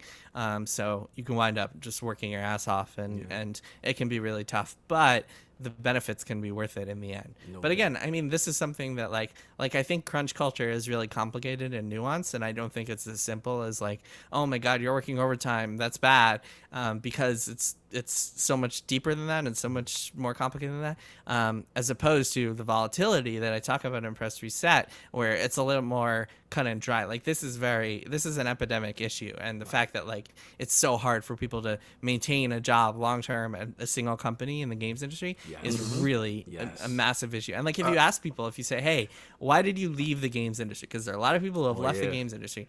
Oftentimes, number one on their list is layoffs. I'm sick of the layoffs. I'm sick of being part of a studio shutdown. And crunch might be on the list somewhere, but in general, I don't really think that it's like as big an issue to a lot of people as like the layoffs and being underpaid and like Probably the sexism and misconduct and stuff like that. I've never got a chance to ask my industry friends why they move so much, and I've never saw that type of movement in anything other than the military. Like in the military, you notice that I'm going here for 6 months and then I'll be stationed here in 6 months. But I mean, there's structure in that. In this area, it seems like there's the same amount of movement, but less structure, and it's like concerning. But I've never really sat back to think about it, and I've always thought in the positive realm, they might be going to a better situation. But then reading the book, you jump from one place and then you go someplace else and it's not exactly what you thought. And then you have to move from that sinking ship to the next sinking ship. And that is kind of frightening. Never ending. Yeah. And I think, so one of the things that I explore in the book also is remote work, which I think could be a game changer for the games industry. And I'm very curious to see what happens after COVID. Like if people if companies are more inclined to like let people work remotely, because that I think would change everything. Like one of the reasons that people burn out is because when you're in your 20s, it's like, okay, I can move around from place to place. I'll go see a new city for a couple of years, no big deal. But when you get older, you've been working for 10 years, you're in your 30s, you want to have a family, maybe you want to have kids, or at the very least a partner, you want to live with someone, or you have roots in a city. You're just like, man, I don't want to keep doing this anymore. I can't be moving around every time I get a new job in the games industry, every time I get laid off. So I'm just going to leave for something that is more stable and that I can actually stay in here. And that's what happened to a lot of people in Boston, Rhode Island, and like some of these cities where there isn't a huge games culture. It's happened to people in New York too. In New York, I was just about to say, it's not a lot of devs. What you got? We got Take-Two, and we got Take-Two, Rockstar, Avalanche has an office in Soho. It's funny, the Avalanche office and the Rockstar office were both around the corner from the old Gawker office where I was at Kotaku. So I used to pass people on the street in the morning, and I would be like, is this a game developer or a hipster? I gotta like, game developer or a hipster, like based on what they're wearing. But yeah, no, it was it's I think remote work could really change things, and like I'm imagining a lot of situations where people who are older, who have kids in school that they don't want to take out, who maybe get laid off, and maybe layoffs can't be avoided, but like if suddenly they could get a job at any other games company without having to move, suddenly you have access to all this talent that like maybe wouldn't burn out in the same way anymore. And I think it could just be a game changer for companies and people. Plus, that would help the studios themselves too, because I'm sure that them have. We've seen studios like Microsoft putting the initiative in areas because they know there's talent there. It's easier to hire people if they're local, but if you can hire more people in terms of remote access, you won't have to. You could put your studio anywhere at that point. But yeah, I was just talking to someone last night who works for a prestigious AAA studio, and they were telling me like, yeah, well, we're not sure, like everybody's looking around and trying to figure out what are we going to do with remote work moving forward, because on one hand a lot of people want it, and there's going to be a lot of talent out there that wants to work remotely. On the other hand, it feels like morale has been down, and like it's hard to be creative when we're all in different places, and like we feel like we miss out so much of our culture when we're not all in the office together. So there's definitely downsides to the potential of remote work. Also, it can be an issue if you have like some people in an office and then other people remote. There can be like communication issues, and like you gotta make sure everyone's looped in. But like if you can make it happen, I think it would really change. I think the sacrifices are worth it. The trade-offs of those negatives are worth it, because like just being accessible, and not only is it like a stability thing, it's also like there are people out there who like maybe live in cities, maybe they don't have a ton of money, maybe they live like in the middle of the country, in the middle of America, or like places in Europe, or like in countries that you don't think about a lot because they don't when it comes to games, because they don't have like big game development scenes, and maybe those people are super talented, and like having access to them without making them spend money to move because they can't afford to move, suddenly you have access to all this talent that like you wouldn't otherwise, and maybe the games industry could be opened up to more people, and you can get more people of like marginalized backgrounds and like poor backgrounds, and it feels like it could really help a lot of people in a lot of ways. What I could see is when you start at a company, like, I don't know if you're just a contractor or something, those people can probably be, remote, because they're not really necessarily part of the plug. But, probably once like the company itself's taking you more seriously, then they're like, yeah, you're probably going to have to move to the area. Like, well, certain positions we know will definitely, have to they be have local. to be local Have to be from on a site, collaborative standpoint, mocap, things of that nature. There's certain positions that innately, will have to be that. But I do think you make a valid point, because the positive out of the pandemic is it has forced a lot of companies to now transition and work in this capacity. And maybe they say to themselves with certain positions, certain roles, that, hey, we're saving overhead, and maybe that, we're still able to efficiently get what we need done. I just want to move on, because I know some people have done mocap from their homes, by the way. Really? Yeah, I saw it too. Yeah, I saw it. I never knew that. I know. Well, no. crazy. What was it was the game that we saw, and and we had to develop and they were hopping over the boxes that was inside the house. The game is on the tip of my. I will get it, but it was Well, so hot. I mean, I heard that for Miles Morales, they had people working from home, like doing mocap at home, that sort of thing. I didn't know that.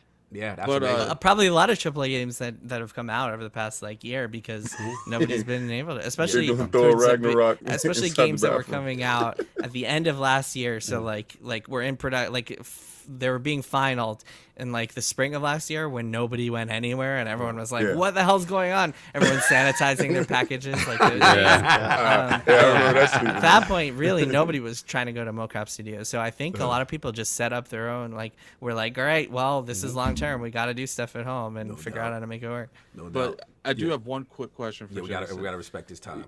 Obviously, you are one of the people in the industry, I'd say a lot of corporate, they try to, don't talk to Jason Schreier. Don't talk to Jason Schreier. Has there ever been a particular, you don't have to say who, if there is, I'm just curious if there is. Has there ever been a particular like publisher or any kind of story that you try to get, but it's like almost impossible. No one will talk to you in that place. Nintendo. Yeah, all the time. All the time. There are stories I that know I've one. tried to pursue and tried to get, and yeah, I mean, for every story I publish, there are probably 5 other stories that I've tried to figure out how to get, and either couldn't for a variety of reasons. I mean, there are all sorts of reasons why a story might not happen. Might not be able to find enough people, might not find the right people, might hear conflicting things from people and not be able to figure out what was true. There are a bazillion reasons. But to your point, I've heard, I won't say the company, but I heard that one big company has like a whole training session that's like their standard training sessions, and one of the beats in their presentation or whatever, it's the don't talk to press one, and they specifically say like, do not talk to Jason Schreier. Oh, wow. Wow, You I am so flattered. I've never been more flattered. How does it feel, Jason, that when they're sitting there doing their little team meetings, they click a button, there's a big picture. Don't talk it doesn't to this operate like man. that. I'm so flattered. I'm so flattered. That's amazing. And I've heard anecdotes about like people in meetings being like, "Don't leak this to Jason Schreier." Like, come on, guys. Wow. Which I think is funny. Oh, this But is yeah, no, hilarious. it's flattering. I mean, Yes. like at the end of the day, it's that to me. Like, I mean, I'm doing my job, and Yes, sir. No doubt. that's what I'm here for. Salute. I want to respect your time, Lord Jason, because I know where we're going. If amazing. possible, I wanted to be able to sneak in the at least the first topic with you. How you doing on time? Yeah. Okay, cool. So before I got a few more minutes. Yeah, Okay, no cool. worries. So I just, like I said, salute to you. You know, definitely with the, one thing I love about the book. First of all, everyone go pick up this book. If you want to learn about the games industry, please, pick up, because these are the reality. These are the stories you don't hear a lot about, the human stories. And, it's really cool to see. Also, what I love that you did is you had that solution chapter.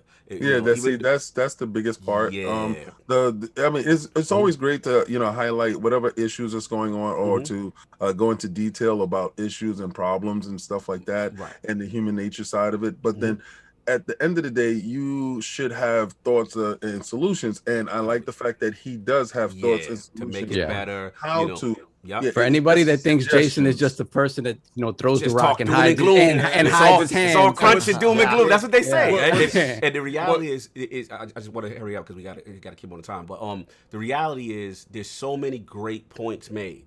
A few of them we talked about. Unionization as an option. Not saying it's a save all, end all, be all, but that's an option. There's some protections there. We talked about remote work and things of that nature. You know what I'm saying? So and even outsourcing studios with certain things. Yes. You know what I'm saying? That's a cool thing. So I want to Disbelief Studios. Yes, shout out to Disbelief. I want to salute you there quickly because I do want to sneak in the first topic with you, at least if we can, with the Xbox. Yeah, please. So basically, 20 years, man. 20 years of Xbox. This will be the celebration, and looks like Microsoft's going to be going pretty hard as far as marketing and Xbox at 20 and things of that nature. But I wanted to ask you this, Lord Jason, like in reference to this, like, why is this King doing the Wakanda X forever? But anyway. Oh no, I wasn't doing that. Okay, I thought you were forming the letter X. This morning. I thought you were letting it breathe upon you or something. Actually, X forever. Just stop. Okay, No. I'm sorry. I apologize. That was me being My presumptuous. shoulders are sore. I I apologize. think King Sorry. is showing off his watch. He's like, Oh yeah, I love this. It's great. Thank you. Back on focus.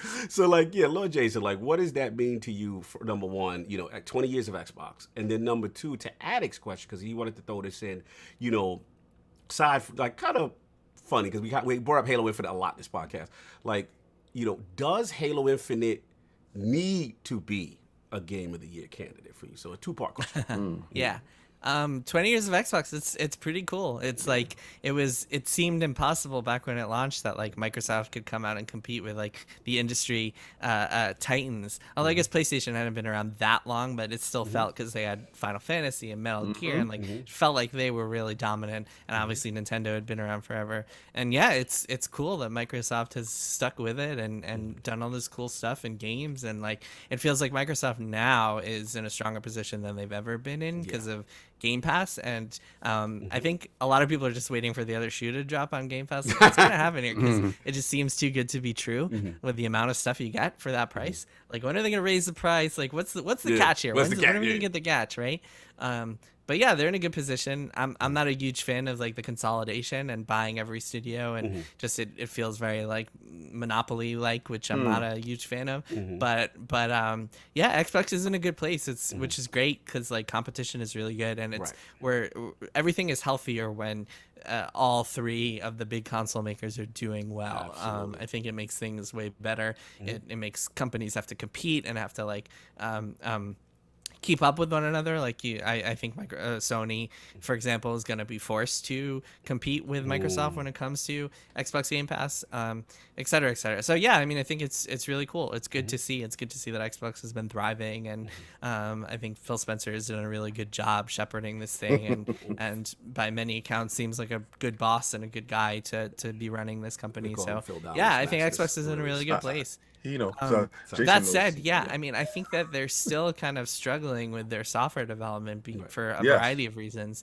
I think there's a lot of just vestigial like remnants of problems they've had in the past. I think Microsoft is just a very difficult company for when it comes to game development, because the company's culture is very much like a software development company, and that's what at their heart that's what they are still. It's like a software service company like Microsoft Office and all that stuff. So it's difficult for games to like really be able to thrive in a way that they should. And I think 343 has definitely been the victim of some of that culture, and they've had their own problems. And I think a lot of Microsoft-owned companies have had issues.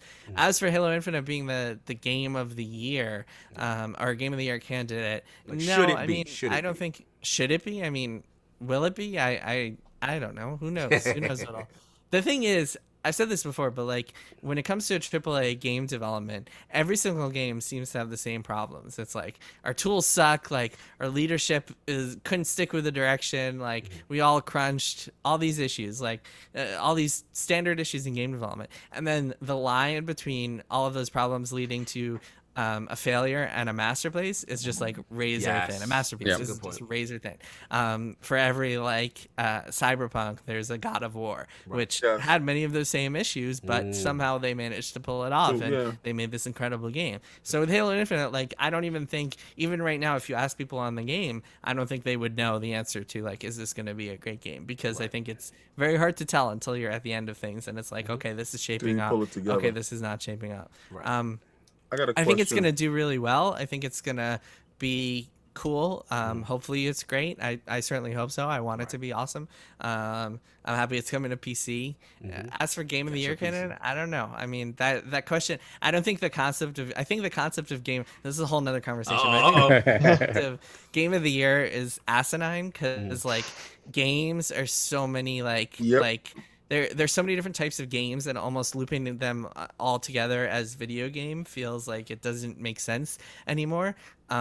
Like just because there's so many different genres and so many types of games and so much scale of games that it just doesn't make sense. Like how do you compare Threes as like the perfect mobile game to Halo Infinite? It's just a different. It's like almost like the concept of Game of the Year is kind of silly. That's why I really don't subscribe to it. But as far as I think in general, when we talk about Game of the Year, we're talking about like what's going to be the best AAA game of the year, which really they should call it. But it doesn't really resonate with me at all. But all right, so the question I just really want to ask him, because I know his time is very limited. And you touched on something that I've always viewed, and you touched on that Microsoft is a software company, right? And being that the fact that they're a software company, the way they move and they have they hiring structure and stuff like that, like you was talking about on per diem work and on contracts, and they're going in and out, and you're plugging people in and you're plugging people out. That really doesn't work so well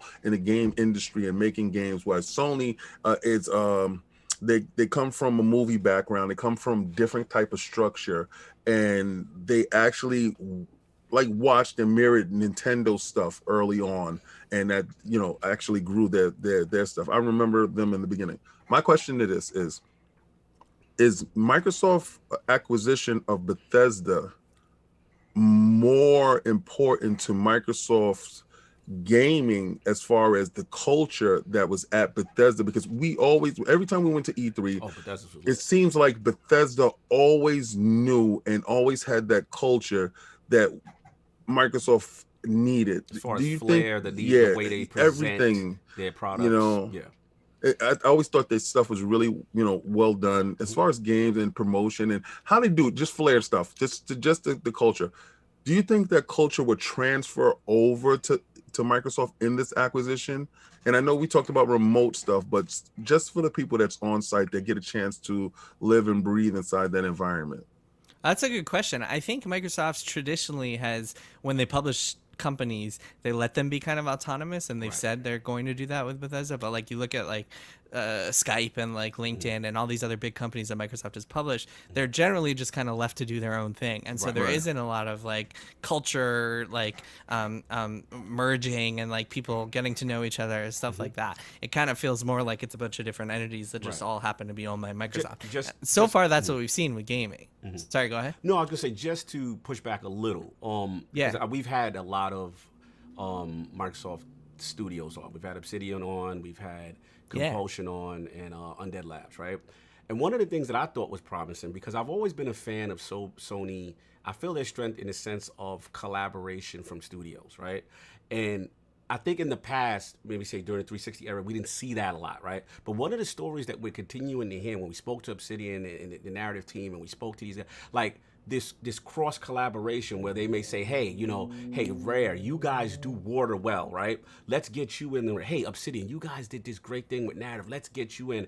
And I'm hearing these, even Compulsion, like we've had them on, and they're saying, hey, we spoke to this team, and all the studio heads together in these collaborative moments, kind of working together. And that, to me, gave me a little hope that they're working as a unified team to kind of make themselves better. So, like, do you feel this kind of culture change can like truly trickle down and affect the culture of like whether the way the games are presented, the way the games end up being produced underneath the Microsoft banner, so to speak, or do you think some of that is overstated? Yeah, well, I think there's a difference between like, hey, we're gonna powwow like every couple of months and like have our big summit where all the studio heads get together and like talk about whatever, or all the writers get together and talk about writing and how to learn from each other. And I think that's really cool and can be super beneficial. But that's a little bit different than like merging cultures. And essentially the only way to really like merge cultures is to just combine your teams, put them all together in one office, see what happens. And that can be both a good and a bad thing depending on the culture. Sometimes they mix together like oil and water, and it's just like a disaster. I do think that Bethesda, I mean, yeah, certainly, like I'm sure they will be learning from each other in a lot of ways that are useful. But I wouldn't be shocked if, for example, like Bethesda had their own E3 press conference even separately from Microsoft. Like I wouldn't be shocked if that was the case. I also wouldn't be shocked if Microsoft just had it all under their umbrella. Like I could see them going either way. I don't know.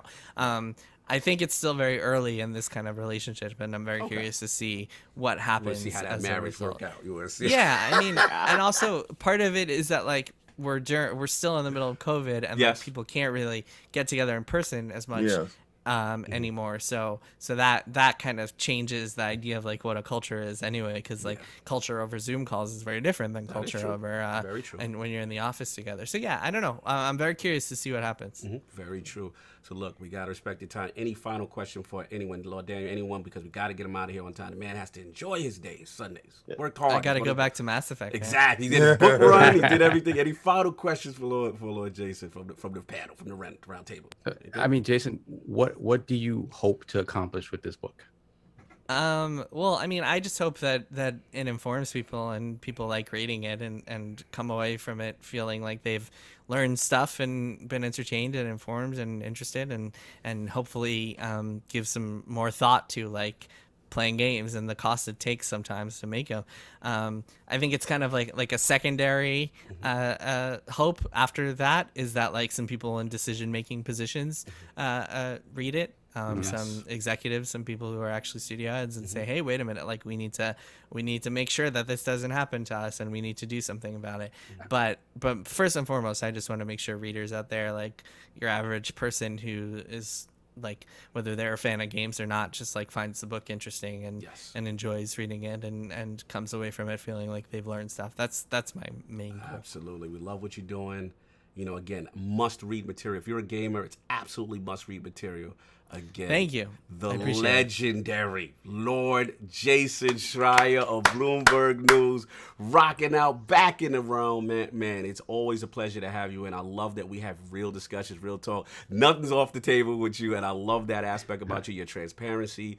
And real quick story. Yeah, shout out to everybody watching who I blocked on Twitter. Shout out to them. Shout out to the block. You know If you're watching, No if you're doubt. watching and you've been blocked on Twitter, and you feel like maybe you shouldn't be blocked on Twitter, send me an email and send me your Twitter handle, and I'll look you Yes, up. You're gonna and do that in He said, advance. he said, Feel free he said, to, do me a favor, send me If you're if you're Yes, sorry, if you bend like the said knee. something, if you said something crappy to me and you feel bad about it, then just apologize and I'll unblock Exactly. you. That's easy. Yeah, Also, they don't want If you to feel do like that, though. I blocked you unjustly, then let me know and I will look you up and call you out if need be.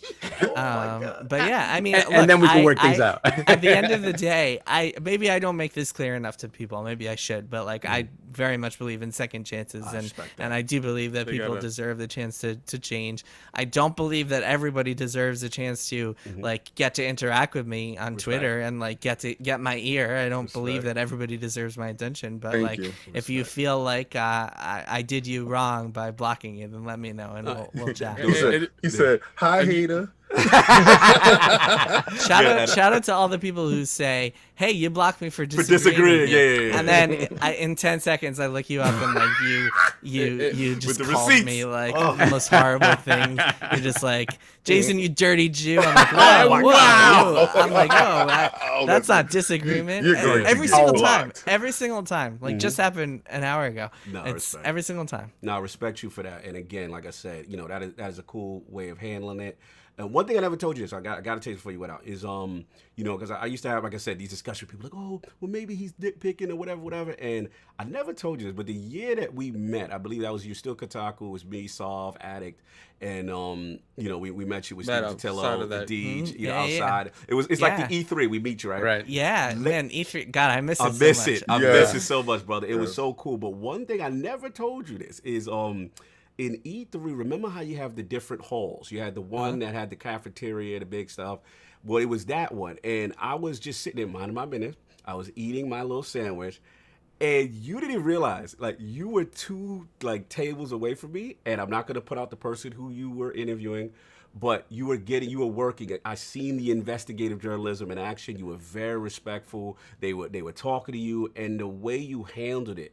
And I was like, wow, he wasn't looking for, like, I told people literally all the misconceptions you have about he's just looking for these stories. And no, it was really cool, and the professionalism you exuded. So I wanted to salute to you. I salute to the cafeteria to eat. I was able to eavesdrop. I'm sorry. I was able to eavesdrop a little bit. That's funny. Yeah, I mean, I have no idea. Like, I've had so many conversations at E3 that it's all it was like a developer, and to you were me. getting his But that's opinions. funny. Yeah, it was Okay, really well, You know what's yeah, going to be sure. funny, Jason? You're going to keep making these books. Every time you have a discussion with anyone at E3, some security going to come up and be like, John, we're going to say the developer's name's John. We're going to have to ask you to leave the premises, please. Oh my God, Lord Daniel, you want to say your outros to Lord Jason, man?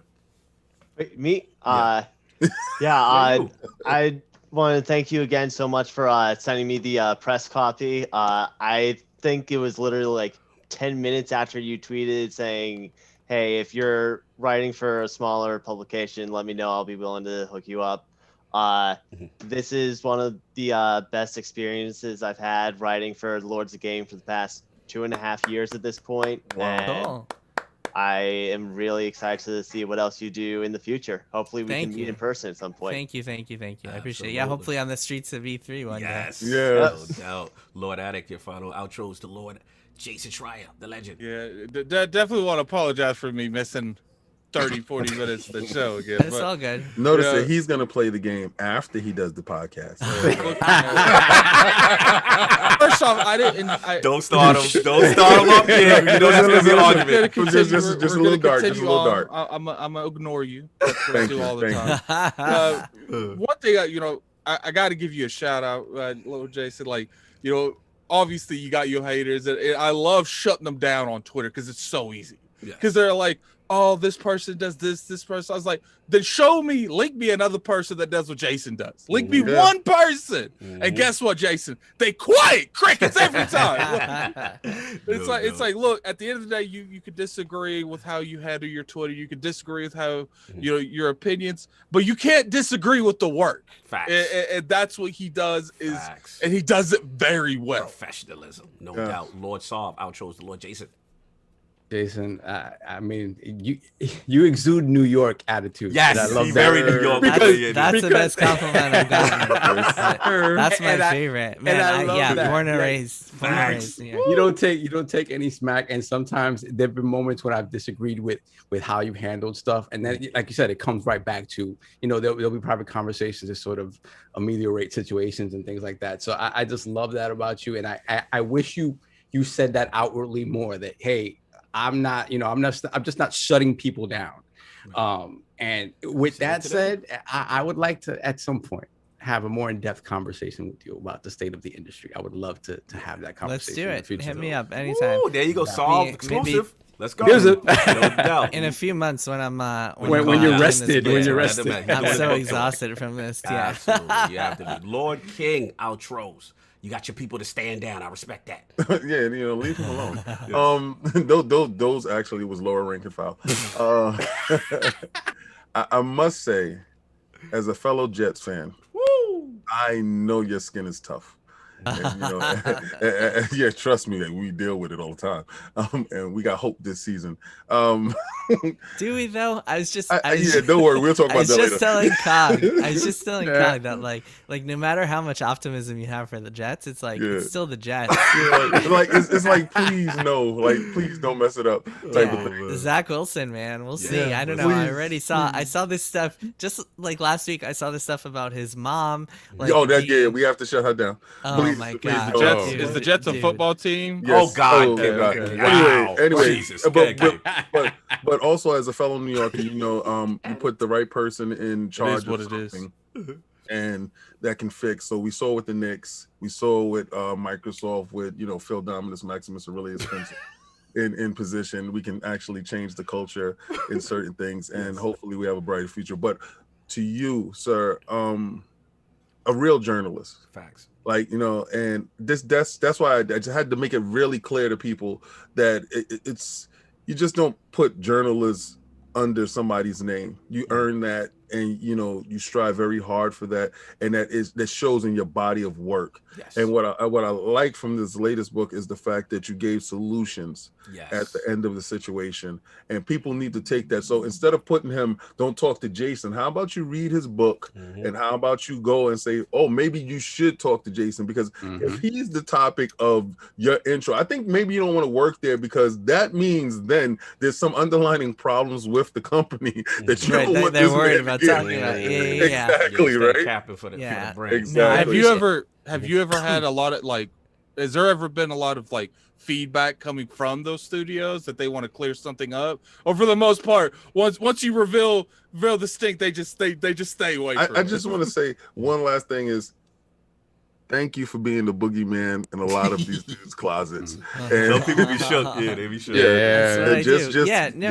To add to your question, usually it's just silence, which I think is sad. I think these companies should talk, and would it would be beneficial for them to put their executives and give them interviews and let me tell a fairer story, because a story is never going to be as fair as it could be unless it gets every voice in the equation. But these companies never want to do it. These companies believe that if they shut up, then maybe the problems will go away. And I think it's sad. I think it's a bummer. I would love to get on the phone with all these execs and all these managers and all these CEOs, but yeah, mostly it's silence. Occasionally someone will talk to me off the record and be like, hey, actually try to get me not to talk about something or whatever, but mostly it's silence. Well, look, Lord Jason, absolute pleasure. Enjoy your Sunday, brother. Looking forward to getting you back in the room. Everybody pick up PressReset. Have a good one, brother. Always a pleasure. Thank you, man. Thanks. Yeah, thanks for all the kind words, everybody. And see you guys next time. No doubt. Peace. Legend, Lord Jason Schreier. No doubt. And of course, Lord Daniel May from LordsOfGaming.net pulling up with tremendous article on that book. You know what I'm saying? Tell them what's going on with you, what other cool articles and opinion pieces you got going on at LordsOfGaming.net, sir. Well, so obviously I had the review for Press Reset up. That went up last Tuesday. I also wrote an op-ed about how I've seen the things that Jason highlighted in Press Reset in my... It's going to be 4 years out of college this week. And then I promise, even though this is almost like 2 or 3 weeks after release, we are getting a new Pokemon Snap review. I'm almost done with that game. No doubt. That will be up by the end of the month. That I promise. Listen, bro, I want to shout you out because I'm glad you can make this. You know, we always try to reward our writers with stuff like that. You, Gene, Hector, I mean the whole team. You guys kill it, but you've been one of the OGs, and I got to give a shout out, you know, to rest in peace to the homie Lord Dizzy, because you were his champion. You were his. He was like, I'm telling you, this kid, man. And just to see your growth, I know your work in life sometimes gets in the way, but when you contribute, you're clearly one of the best, and it's a pleasure to have you. Extreme professionalism, sky's the limit for you. Always glad to help you and support you. And yo, check out his articles, y'all. LordsofGaming.net, man. This guy was Dizzy's #1 draft pick, and now mine. My man, Lord Daniel May, brother. Salute to you, brother. Enjoy yourself. Daniel, they're calling you Theon Greyjoy. Oh, yo, he do. Yes, He do. yes, he do. He do, yes. That's the funniest joint ever. Whoever said that, y'all foul, but it's funny and it is true. He do look like the. I don't know how you want to take that, Daniel. Oh, no, y'all take it. Theon definitely dangerous. Good Lords of Gaming in the building, man. Salute. We're Lords here, for real. No doubt, man. A pleasure, brother. Enjoy your Sunday, bro. Will do. Hit these super chats. Thank you, No man. doubt. Saul, let's get the super chats. Okay. Let me roll back a little bit here. We've got. We got Cedric H with the $10 super chat. Keep up the great work, Lords. Thank you, sir. Then we got Reggie Mobile 9 with the $5 super chat. Salute to the Lords. I wish more journalists would like Jason Schreier, ruffle some feathers and tell some truths, less lies and hidden mess. Salute. Yes. Facts. Then we got Urban Ninja with the $5 super chat. Already like him already. That's exactly why I didn't jump in myself. Got a a computer science degree, just couldn't put myself through that. Yeah, it's game dev is tough. Then we got Mr. Bad Bit with the $5 super chat. Greetings, Lords. Random question for Jason. It's been 2,244 days since the release of Bloodborne. When's that sequel happening? Please give me hope. I'm sorry we got to ask that, but I don't think it's ever happening. They'll remix it again. Then we have K Mega, $10 super chat. Mega. For support. Thank you, brother. Mega. No doubt. Then we have J Dub as a shell with the $5 super chat. Does anyone know when Returnal will hit the $20 digital bargain bin? Asking for a friend who thinks $70 is a ripoff for Rebugnal. I mean Returnal. In 2 weeks. Then we have Flave with the $5 super chat. To Jason's point, there's Passionate Crunch. Then there's slave driving. YouTuber Noodle made an excellent video on this with Marty O'Donnell. Noodle. Yeah, people always try to say, "Oh, I worked overtime last week. I crunched." It's not the same. Not the same thing. Not the same. Then we have So Petty with the $10 super chat. Just in case any devs are listening, can we get a Quantum Realm Ant-Man game? Okay. No doubt. Then we have Shawan with the $2 super chat. Is there an audio version of Jason's book? We didn't ask him that, but there is an audio version. I spoke to him offline. Yeah. It was delayed, so it should be next week. So next week will be the audio, from what I heard. Is he narrating it, or is it someone else? Someone else is narrating. It's the dude who plays Noctis. Yes. Okay. Noctis from Final Fantasy. Cool. Look at cool. Attic. Oh, professional. Oh, he's on it.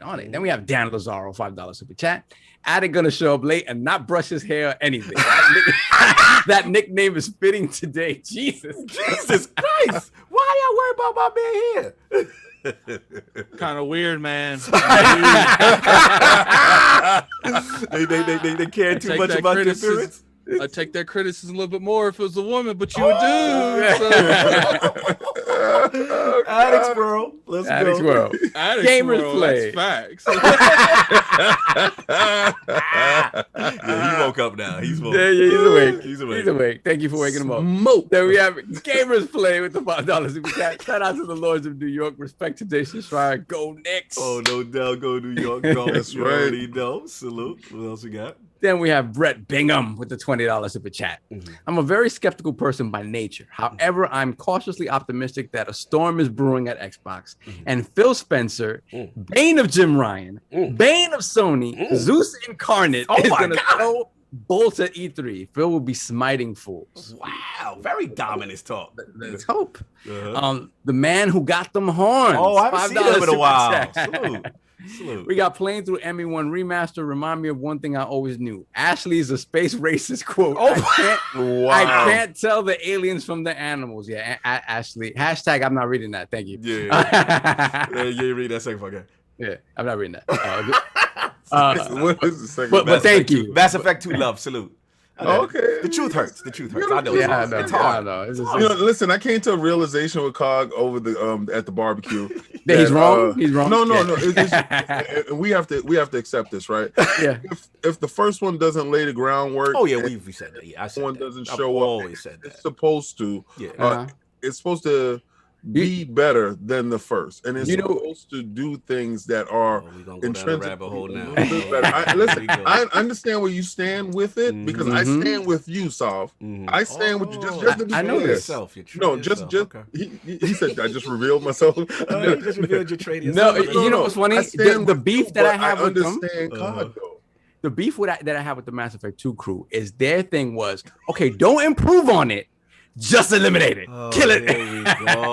but I love y'all. Malik Tyler, $5. Yes, please. You know what's gonna happen. The Lords just waiting on E3 so I can see what Microsoft got. Also, Battlefield 6. Yes. That's no doubt. Everybody's been and stop calling for Andy McNamara's head, please, people. This is ridiculous. Let's stop. They champion that game, but don't go buy the game when it comes out. This is stop it. Stop capping for the But what it is, they have because it's modern this time. No more 7 years ago. They don't want that. Yeah, support. Support. Then we got Suicide Kings, $2 super chat. Note to Addict. You pay her to leave. Addict. Just that. Look, I was gonna say some crazy stuff, but this is the Lord's Day, so it's the Lord's Day. I'm just gonna say I wish it was that easy, but sometimes your moms won't leave. Stop it! All right, next. Let's go. Time. Someone can take a shot at me, but I can't take. No, shots I get it. I get it. That was who's the dude that punches in the nuts all the time? Yeah, I love. It's all jokes. These people know it's all jokes. Anyway, that's it, sir. We caught up. Yeah, we are. All right, caught Matt, up, let's finish the topic. 20 years Xbox, man. Lord Addict, man. 20 years Xbox. What it mean to you? And also your Halo situation, game of the year situation. 20 years, man. I remember. It's been a long 20 years. It's your young self. I mean, it's not my fault. Like, you be acting, you know what? I made sure. You know I got it. That's how I get you going. Let's go. I remember, back in the day playing Halo. I didn't really get into Gears, but, it's always been one of those things that Xbox has definitely been one of, like, the pillars of my life. Mm-hmm. Nice. And it obviously PlayStation, Nintendo has too, but people can say what they want about the Xbox brand. Without the Xbox brand, I don't think the gaming industry would be the same. I think that we would have got to where we are with the internet. Yeah. But I think Microsoft excelled it by like 5 years. Right. So, it's hard to tell. Like, Microsoft inventing the online scene the way they did for consoles, it could have. Without that, we might not even be where we are in terms of internet infrastructure. Obviously, when something evolves in one area, the cable company's got to take it to the next area to incorporate. The people are making a lot. There's a lot of money to be made in this internet stuff, man. We got to improve it. So people. One thing I have to say too is, I think that we have Microsoft to thank for where the first-person shooter market is, because I think that Halo elevated it on console, but Call of Duty is what put it to the next level. But I agree with you, because not to cut you, you made I'm not gonna let you run past that. Prior to Halo, the consensus was you really can't do It can't be done. console. I mean, Without mouse and FPS, keyboard. a mouse Yeah. and keyboard on joint. And don't get me, we had Golden and all that stuff before, but nothing was on Halo's level at that time. That changed the game and proved that not only could it be done, it was revolutionary because even King, we've had this discussion before. AI, lighting. It was also a graphical showpiece in conjunction with the story. Yeah, the story. I mean, it merged everything at a point where we didn't see that, and it was a unicorn standing in the field. So when it made people take notice. You know, when it gets to me, I'll talk to how I feel about Microsoft. And I'm plus, sorry about it. You know, I honestly think that we're seeing evolution in racing games because of Forza. Yeah. You know, clearly sooner or later someone's got to catch up with them in quality. And if you don't have that quality, then what's crazy is Microsoft is dominating a genre that isn't locked out like a Madden or like a 2K. Like people can compete with them, but the game is so dominant that no one wants to try really. But you know, Addict, that was competition because for a long time, Sony had a lock on it with Gran Turismo.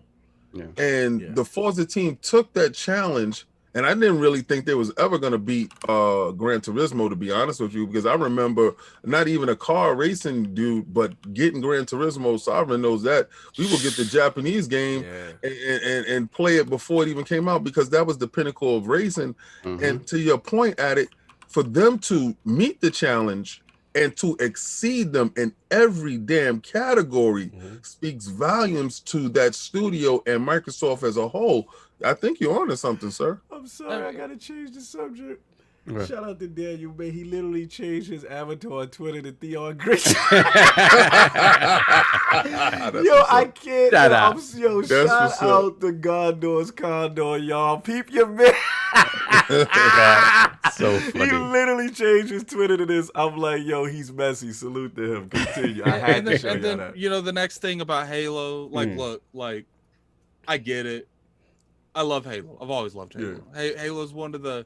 I think I've always gravitated more towards Fable than Halo when it comes to like the original Xbox titles. But like, let's be real here, you guys. There's nothing they could do to ever get Halo to where it was. And the only reason that is because back when Halo was popping, there was no Fortnite. There was no Warzone. Like it's not necessarily that Halo's fallen from grace, which it has a little bit. It is that the competition around Halo has grown to or above Halo. Right. And it's just like, look, like at the end of the day, Halo's still a beloved franchise. But how do you compete with Fortnite? How do you compete? I mean, they had to make the multiplayer a free-to-play just to even remotely compete with it. But what if that hits though, Addict? What if that really does hit? People are excited to play something that's free. And when it's on everything, they had to make it free. Right. But what I think you answered your own question there, right? How do they bring back that greatness? I think that's but the thing is when it comes to the overall skill, Fortnite takes skill to play at the higher level, but it's not as skillful to play at the casual level when you're just walking in. You get in there, do your couple games, leave, and then you can just unplug. Right. Halo's not like that. Halo has a weird skill gap that a lot of casual people can't get into. And one of the things that I see people always talking about, they love comparing it to casual games. And it's not a casual game. I don't know. Anyone in here thinking Halo's a casual game, go play Halo 5 right now. No, I get what you're saying. And you jump in there to nothing but sweaties, man. So what about a comparison to Warzone, right? All right, forget about, because Fortnite is on another level, right? Fortnite is that game that appeals to everybody, right? It'll appeal to an 8-year-old kid as well as a 35-year-old man. What about comparing it to Warzone and how it could function in that space? You know what the difference between Halo and Warzone is right now? Warzone is still capitalizing off of Fortnite because it's a battle royale game. Right. Yeah. I think Halo needs to go that route. Oh, they're doing that. I think for sure. I think that's happening. You know what I'm saying? Whether it comes out at launch is another story. It's like, it's something has to give in that space with that game. And at the end of the day, I got to call you out, Brad. Got to. Going after the chocolate. At the end of the day, I would prefer them to aim more towards what I want as a Halo fan. What people Square. want as Halo. No, let's be real here. No, they got to go towards the Halo fans. They got to. Like, I get it. Like, in order to open it up to the masses, the casual open up is making it free to play. Okay, that's okay. But at the end of the day, when it comes to that game in general, I want them to try to appeal to a Halo fan, then try to casualize the game up, and then lose the Halo fan. Yeah. And the only real way that you get to that point is have high quality, or it changes the industry. Right. Look, I don't think Halo's going to be like a low quality game or anything like that. But when it comes to Halo, they got more to worry about than God of War. God of War only worries about one aspect, a single player driven experience. Right. Like, Halo is one of the few open first person shooters or shooters in general that they can't just get away with one or the other. Right. They got to do both of them. Let me ask you this. Slow Mo was actually saying something I was thinking about. Like, what do you say to, like, okay, we can admit that Halo on some level lost a little bit of appeal as opposed to its hey. So what about the mindset addict of, like, well, don't you want that base, that casual base, that, you know, the Fortnite, the Warzone guys to come in and evolve? Not that you got to completely casualize Halo, but with that mode, or just you got to bring those people in to take it to the next level. The thing is to bring those people in, you have to casualize the game, and I don't want them casualizing the game. I've seen beloved franchises of mine make moves to get a bigger audience, and it made for a worse product in general. Final Fantasy, people didn't like the art, the turn bases. They got so much criticism. So 12, they decide they're going to go away from the turn base. 10 is the last game I love. Okay, like, definitely clearly addicts. Every year, it gets more and more casual, and I'm sure there's people in this chat right now that has a franchise that they love. Right. That they tried to chase the bag instead of chasing the fans. Okay, fair enough. So, but are you against, like, modern updates? Remember when it was ADS and Sprint? Some people were hardcore and mad against that. Are you against that too? Like, no, I'm not against that, because to me that doesn't make Halo. Okay. Like, I've never talked to a Halo fan. I'm like, you know what do you like about Halo? They've never said, you know what, Addict, I like you can't run. you know what else I like, Addict? I like that you can't aim down sights. I've never felt like that's Halo. Halo is about map control. Okay. Halo is about I got you. leveraging the map to win the game. Don't change the core gameplay, so to speak, as opposed to modernizations or certain things. Okay, I got you. I'm moving on. Let me get Lord Solve, man. Let's get back. Focus. 20 years of Xbox first, and then the Halo effect. I mean, 20 years is crazy, man. Xbox is special for us as a group. You guys can age shame me. At least I'm older than Xbox. barely, just barely. Just barely. Salute to you. But it's really special for us as a group, because if you remember when they announced Xbox, a lot of the sort of the reaction in the industry was, nah, we don't believe that they're in it for the long. We don't believe that they're serious, right? We don't believe they're serious. And I remember me being, you know, I was super optimistic, just because I'm like, look, man, my Sega's gone, and sound like King. Yeah, and this is this company that's coming in to sort of take over those reins, right? I mean, the black box. It just felt like, even if we didn't even know about those sort of connections between Sega and Xbox at the time, it felt like that was the replacement. And so I was all in, and I wasn't worried about, you know, people saying these are the Windows guys, this isn't going to work or whatever. I was super excited. And I remember specific moments. Like, I remember King, me, Lord Rick, Lord Jose. We went the day that console went up for pre-order. We go to the Manhattan Mall. We go to EB Games, and everybody gets their pre-orders, right?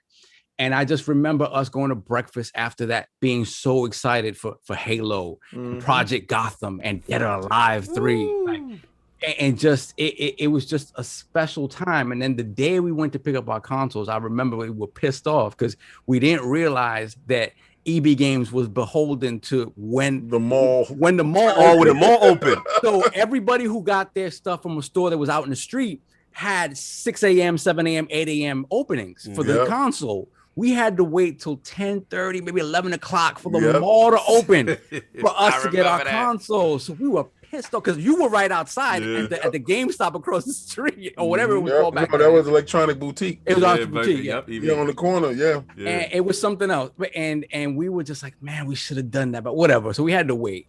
But I just remember that first day, man. I threw on the first day. I went from least excitement to most excitement, right? Yeah, we always do that. I threw on Project Gotham. And I'm like, this is King, we always do that. We throw them in sequence. In sequence, Facts. And you say the best for the last one. For last, right? Facts. And so we did that. And I fell down this rabbit hole of ripping all of my tracks to the console. Yeah, shout out to custom soundtracks on there, and I'm playing Project Gotham, getting kudos points. I was like, oh, this is amazing. As a fan of Metropolis Street Racer on the Dreamcast, I'm like, this is it. This is amazing.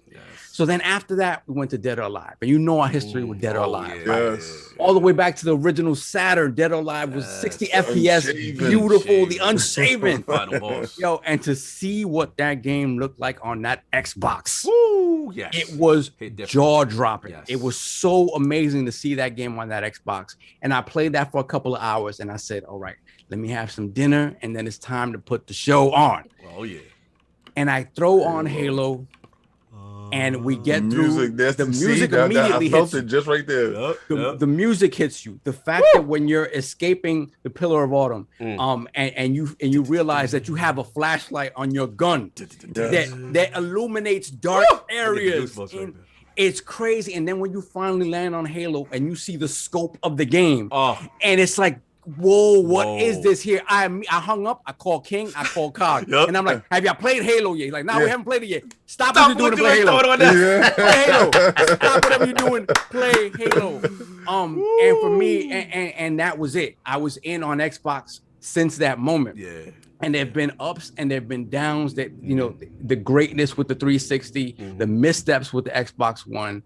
But I do, like Addict said, they've done things and pushed the industry forward in ways that I think we'd be way behind on if they hadn't. I mean, they're doing it right now with Game Pass. Yeah, they're doing it right now again. They continue to take to take punches to the face for the industry to sort of accept new norms.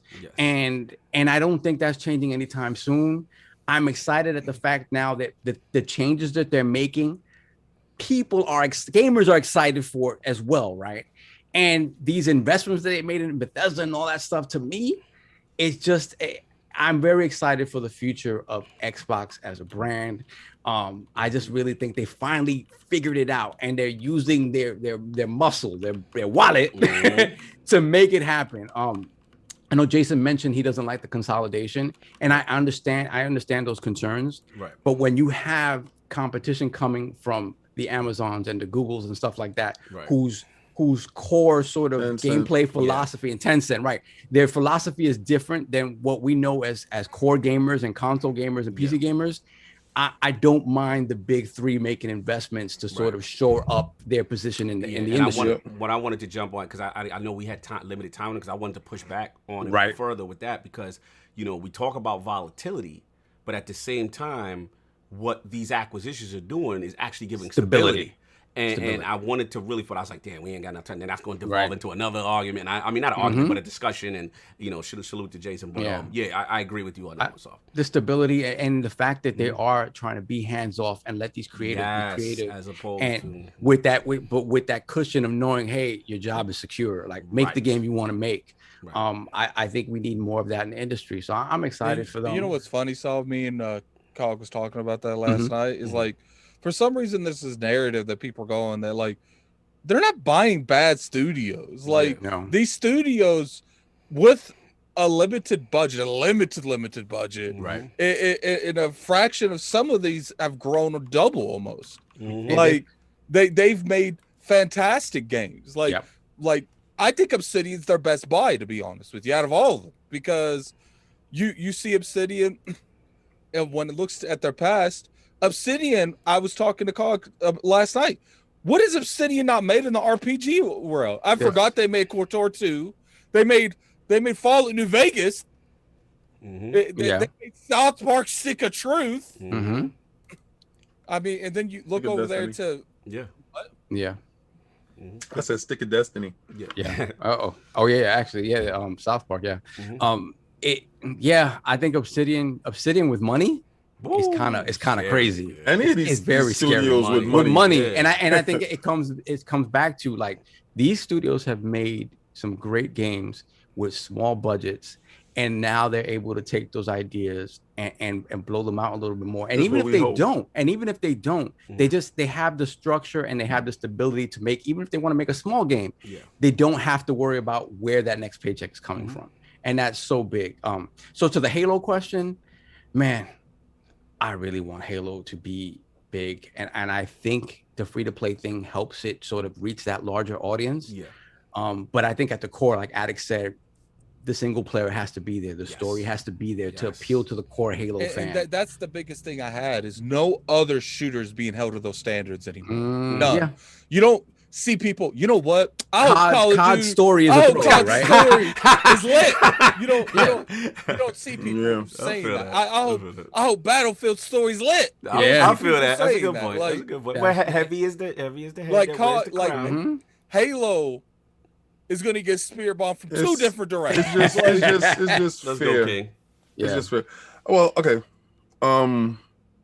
We never wanted you, Xbox. There we go. You weren't my choice. Oh, don't let them clip this. I don't care if they clip it. But they can clip it. They can write it down. They can post it on the wall. They can do whatever the hell they want to do. So how I said my Sega, right? Yeah, I said my Sega. I wanted my Sega. I feel that. But Sega was a tale of two companies trying to exist as one, and it was not to be. So Microsoft and their lineage with Sega, if people don't know, I suggest you go research that. They are the spiritual successor. I told you, whenever there's a void in the big it's an Xbox was King's rebound. Yes, she is. Beautiful in every way. She stepped up to the plate and she tried to make me forget about my forgotten love. She passed untimely. The Dreamcast was an untimely death. It was an untimely death. She went very suddenly and into the night, and along comes Xbox, and trying to make me forget all the Sega love. And I'm telling you, any Xbox fan knows, and I know y'all probably started on Sega, and throughout the years, and you hear all these Xbox dudes buy Sega. There's a reason why we want you to buy Sega. You're right. You understand? Because we want that old thing back. We want our old 1-2 back. We like those moves that we used to do. You understand? So we got CEOs throughout the years, and I can tell you all we about need an AA meeting for Sega people. Man. It is what it is, but I can tell you about the first time we went to all these shows, and Microsoft has always been great at this. They've always been great at public relations, being with the public, out with the public, showing their products. And we have countless shows and stuff. If we think back, we were there. We were doing these things with it, and they endeared us to it. We have different CEOs at different times that did great things. I want to definitely give a shout out to Steve Ballmer, because without him, it would have ended. The road would have ended, and he went forth and he put back that Ring of Death could have killed any console developer on this planet, and he made sure that he blocked that, and that did not happen. There's people along the way that kept things going, and it was people that tried to tank us, like the Don. But along come Phil.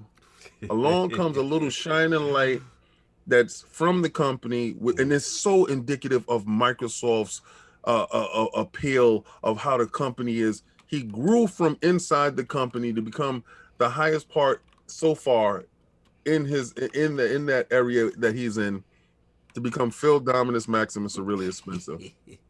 And as Addict stated, throughout the years, Microsoft has innovated in different areas of gaming that push stuff forward that we have now. And shout out to Jason Ronald with Quick Resume. Quick Resume is amazing. And, it's little things that we don't know that we need, that they know that we need, and they're implementing it in ways that makes the quality of life. That's why when I had to tell Jason, my PlayStation was a waste for me for now. And I'm hopeful for June. But Microsoft, from the day one, from the day I got that box, from the second I got that box, it has shown its worth to me, and hopeful to the future. So here's to the first 20 years, and hopefully the next 20 more. I know we won't have Phil for the next 20 years. Facts. But I'm gonna say this: love this space that we're in now. Yeah, good point. Because the money, before the money was off, it was like either the game, they were working on the games and the money wasn't there, or money was there and the games weren't there. This is a point right now where the money and the games are meeting. Right. And I know why dudes are fearful. I know that's why addicts say, why is Halo held to this standard where Call of Duty, nobody's worried about their story, you know, or stuff like this. I know the frustration in that because it's fair. Because and keep Halo in mind, like, we're not 80 giving them an excuse. Oh, like, no, we're not. Like, we're just saying, we're just being real. Like, Halo is held to a different standard than any other first-person shooter on the market. We're just keeping it real. If Halo is to be game of the year, and it probably won't be my game of the year. Right. I'm gonna keep it a buck. It probably be a game I love, but I don't go with the consensus what other people do. But Facts. For it to reach that game of the year status, it has to hit a lot of things. I hope it is. Right. I hope for somebody out there that picks up that game, it's everything they expect it to be and want it to be. And I hope it sparks a whole new generation going forward for the next 20 years. But love the time that we're in, love the space that we're in. And because this space might not be here the next go round. Yeah. You know? Good point. Yeah, I'll jump in. Yeah, I mean, King, you killed that. I agree with mostly all your points. Yeah, for the first part, 20 years Xbox, that's crazy, right? It's nuts. It's funny because as a Sega kid, same thing. Like, you know, obviously we saw what was going on, and I immediately went beeline to PlayStation. Yeah, it was no shame in my game. I was like, you solve no. I betrayed Sega. I hit them with the red wedding when they did the $2.99. I was like, I'm over here on behalf the Sony PlayStation gives its regard. $2.99. And I was out. And I betrayed them because I was like, this is what I want. I like these 3D graphics, and they were pushing stuff forward. So when Xbox got announced, I'm like, you know what I'm saying? Like, what they doing? Like, what they, you know, I thought they was fraud, and I'm gonna be front. I ain't gonna lie. I was like, I don't see why they trying to get. I thought it was just trying to throw a bag, and they wasn't really serious. So when it hit for me, it's two things. One, you drop November 15th on the kid birthday, so it's like, okay, it's my birthday. Then you debut in New York City, Bill Gates, The Rock.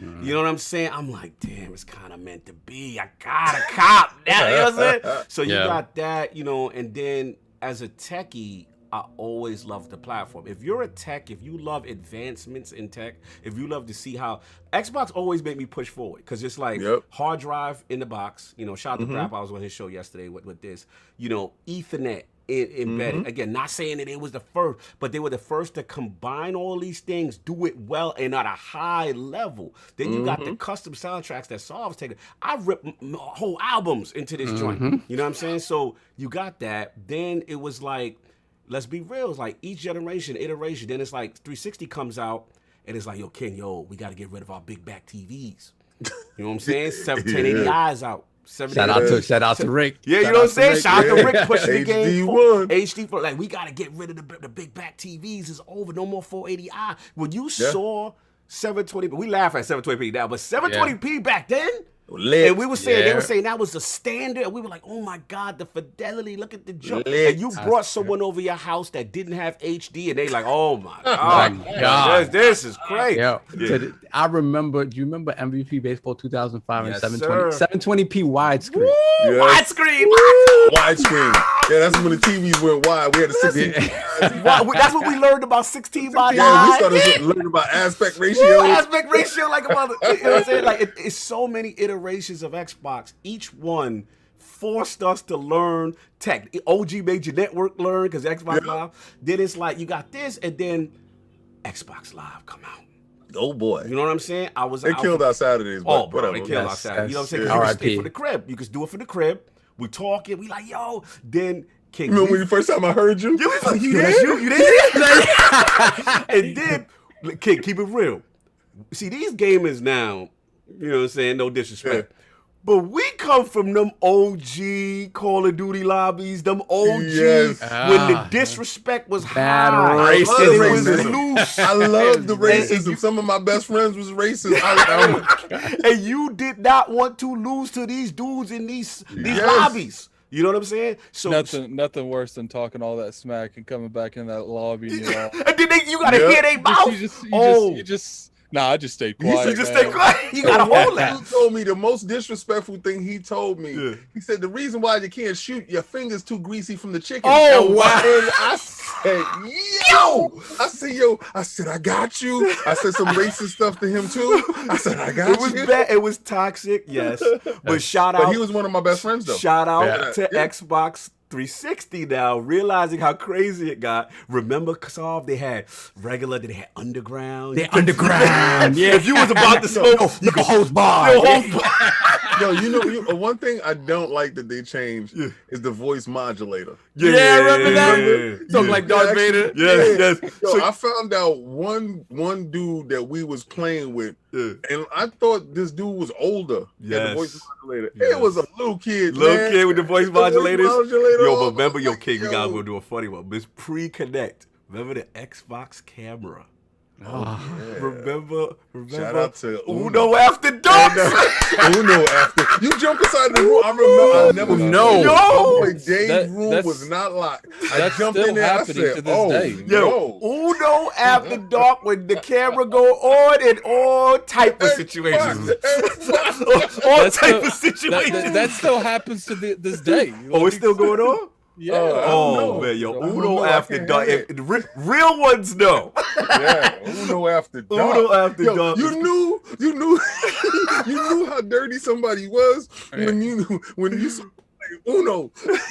Yeah, so we have people in the chat asking if these people were real racist or just racist. No, among they their were straight friends. racist. It was Yo, Yeah, some they were people, straight and the racist. thing is, to be honest, there were times like you have people that come in there straight racist, Yeah. and the fact that you continue to interact with them, like honestly, It there were changed. some people that really Some people that changed. change. Yeah, Like, some people I- change. it Yeah, I changed. It's crazy to think about in that toxic of an environment, Right. But it happened. But it happened, definitely and- happened. I had one dude, and because we wind up, one of his people switched off or whatever, and my team left, and I wind up going on his team. And then he started asking me like questions because Yeah. then you know that they are not in the same environment Yeah. as you. And how is it in New York? Is it a lot? Yeah, of you would get different that. people Yeah. and stuff Where like you that. from? Oh, wow. Yeah. Okay. So, and then that bridges the gap. That changes a whole lot of things, and I can only attribute that to Xbox Live. Absolutely, because again, you had groups of gamers that would never interact with each other from Oh, so yeah. many different places. We were so cool to hear someone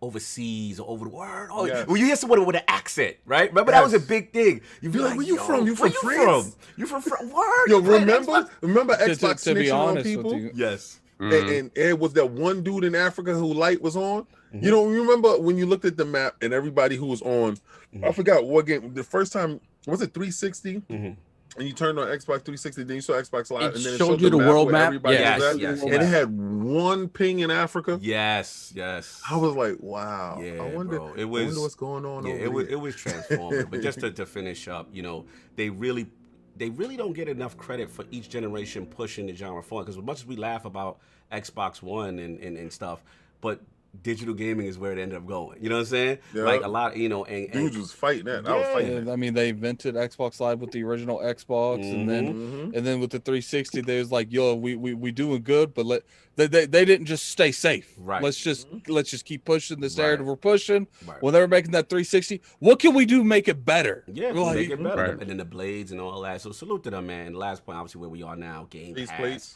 You know what I'm saying? Say, yeah, all these great things, man. Salute to them. 20 years of Xbox is tremendous. I want to see how they continue to celebrate it. The Halo Infinite thing, I'll keep it quick. The Game of the Year stuff does not matter to me. I just want the game to be good. I want a solid, coherent campaign that's not mishmash. I want a story that is told well, do service to him. As long as Addict gets his hardcore multiplayer, And I wouldn't be opposed to either if a battle royale style mode gets added later or I have whatever. a feeling they're gonna do that. Yeah, like just appease to all the bases. Try to make it as accessible as possible. But that's what I got. Let's get these last two. Let's double up and then get up out of here. Any super chats up? Yeah, we actually have a few. Hold on a second. Brett Bingham, $5 super chat. Now that Bethesda has more financial backing from Microsoft, Morgan Freeman needs to narrate the next 4 hours. That would be cool. I would like that actually. I would like that. Then we got Slowbo Backslap, $5 super chat. Who won the debate, Saab? Thank you. Sour grapes for those who enjoy bad controls. Great show as always. I don't understand the rest. I'm of not it. making comments. Slow. Listen, Slow. Just don't mistake me giving you props for being a Mass Effect encyclopedia for saying that you won. Don't mistake that. Go enjoy your dating simulator. Oh my God! I'm not gonna even. I love you, Slow. I'm not gonna even make comments on Mass Effect. Yes, please. Then we have Urban Ninja with a $5 super chat. Again, the man speaks facts. Map control is God in Halo, just like Quake and Doom long ago. Oh, he loving that talk. Very important. Very important. Then we have Brett Bingham, $5 super chat. Damn, King, you took us down a dark road with Sega. It was a dark road, that's for sure. It felt bad for me. I was there from a long time. Yeah. Then we have the Wise Old Gamer. We have a super chat from him, and we have a regular chat that I wanted to read from Wise Old Gamer. We got Wise Old Gamer. 20 years ago, I was diagnosed with my first case of cancer. My friends bought me an Xbox so that we could still play together online via Xbox Live. I lost one of those friends recently. I love Xbox for the memories. Thank you to Xbox for the memories. Salute, brother. We have Drunken Ninja, $5 super chat. Gotta respect the beard. Built a next gen console with almost no hardware issues. Salute. Oh yeah. Yeah. Salute to Jason Brown on the team. One bad mother, $5 super chat. Shout out to the Iron Lords, Xbox Live alpha tester, and the mayor, LordCognito, one-upping Enrique on his own show. Yeah, because you talking that bit. I was like, I was alpha, sir. You know what I'm saying? It was a fun time. Shout out to One Bad Mother. Shout out to Slow, and shout out to Bad Bit. Big Cloud. We had a fantastic show, man. These old bastards were tip of the spear. Yes, we were. Yes, we were. Pixelbit G, $5 super chat. This is the first time in the history of Xbox that is not a side project. Halo will be my game of the year, based on time enjoyed by me. Cheers, Lords. Facts. That's right. Don't let nobody judge if you enjoy it. Then we have Flame with the $5 super chat. Shout out to Xbox for giving me the first game I played and beat by myself when I was a kid. That being Fable. Looking at you, Playground, take me back. Oh, you know addicts about that. Yes. You guys think I've ranted in the past? Let me mess up Fable. Let me mess up Fable. Yeah, they're gonna have to come see you. We're gonna have some Fable dissertations. That same day, we about to get disowned by everybody. That's what I have to distance myself from you when you read. Yeah, you better, man. if you even since Fable's bad, you better start distancing yourself then. Then we have the Wise Old Gamer, $5 super chat. I'm happy how Xbox made more than a box. They made a community where like-minded people can get together. Before Xbox, we were solitary. Now we are Legion. Bars. Okay. Then we got Drunken Ninja, $4 super chat. Xbox really revolutionized multiplayer. Yes, no doubt. Ninjas on deck. You already know. That is for sure. I think. Hold on a second. Drunken Ninja. Yeah, we're good. We're caught up. All right, cool. Let's get these two quick hitting kind of bang bang. Yes, say Kings ready. Yeah, PlayStation Studios, y'all. You know what I'm saying? I was meaning to talk about this. Shout out to Benji Sales. I think he put the initial thing out. It was on Wired.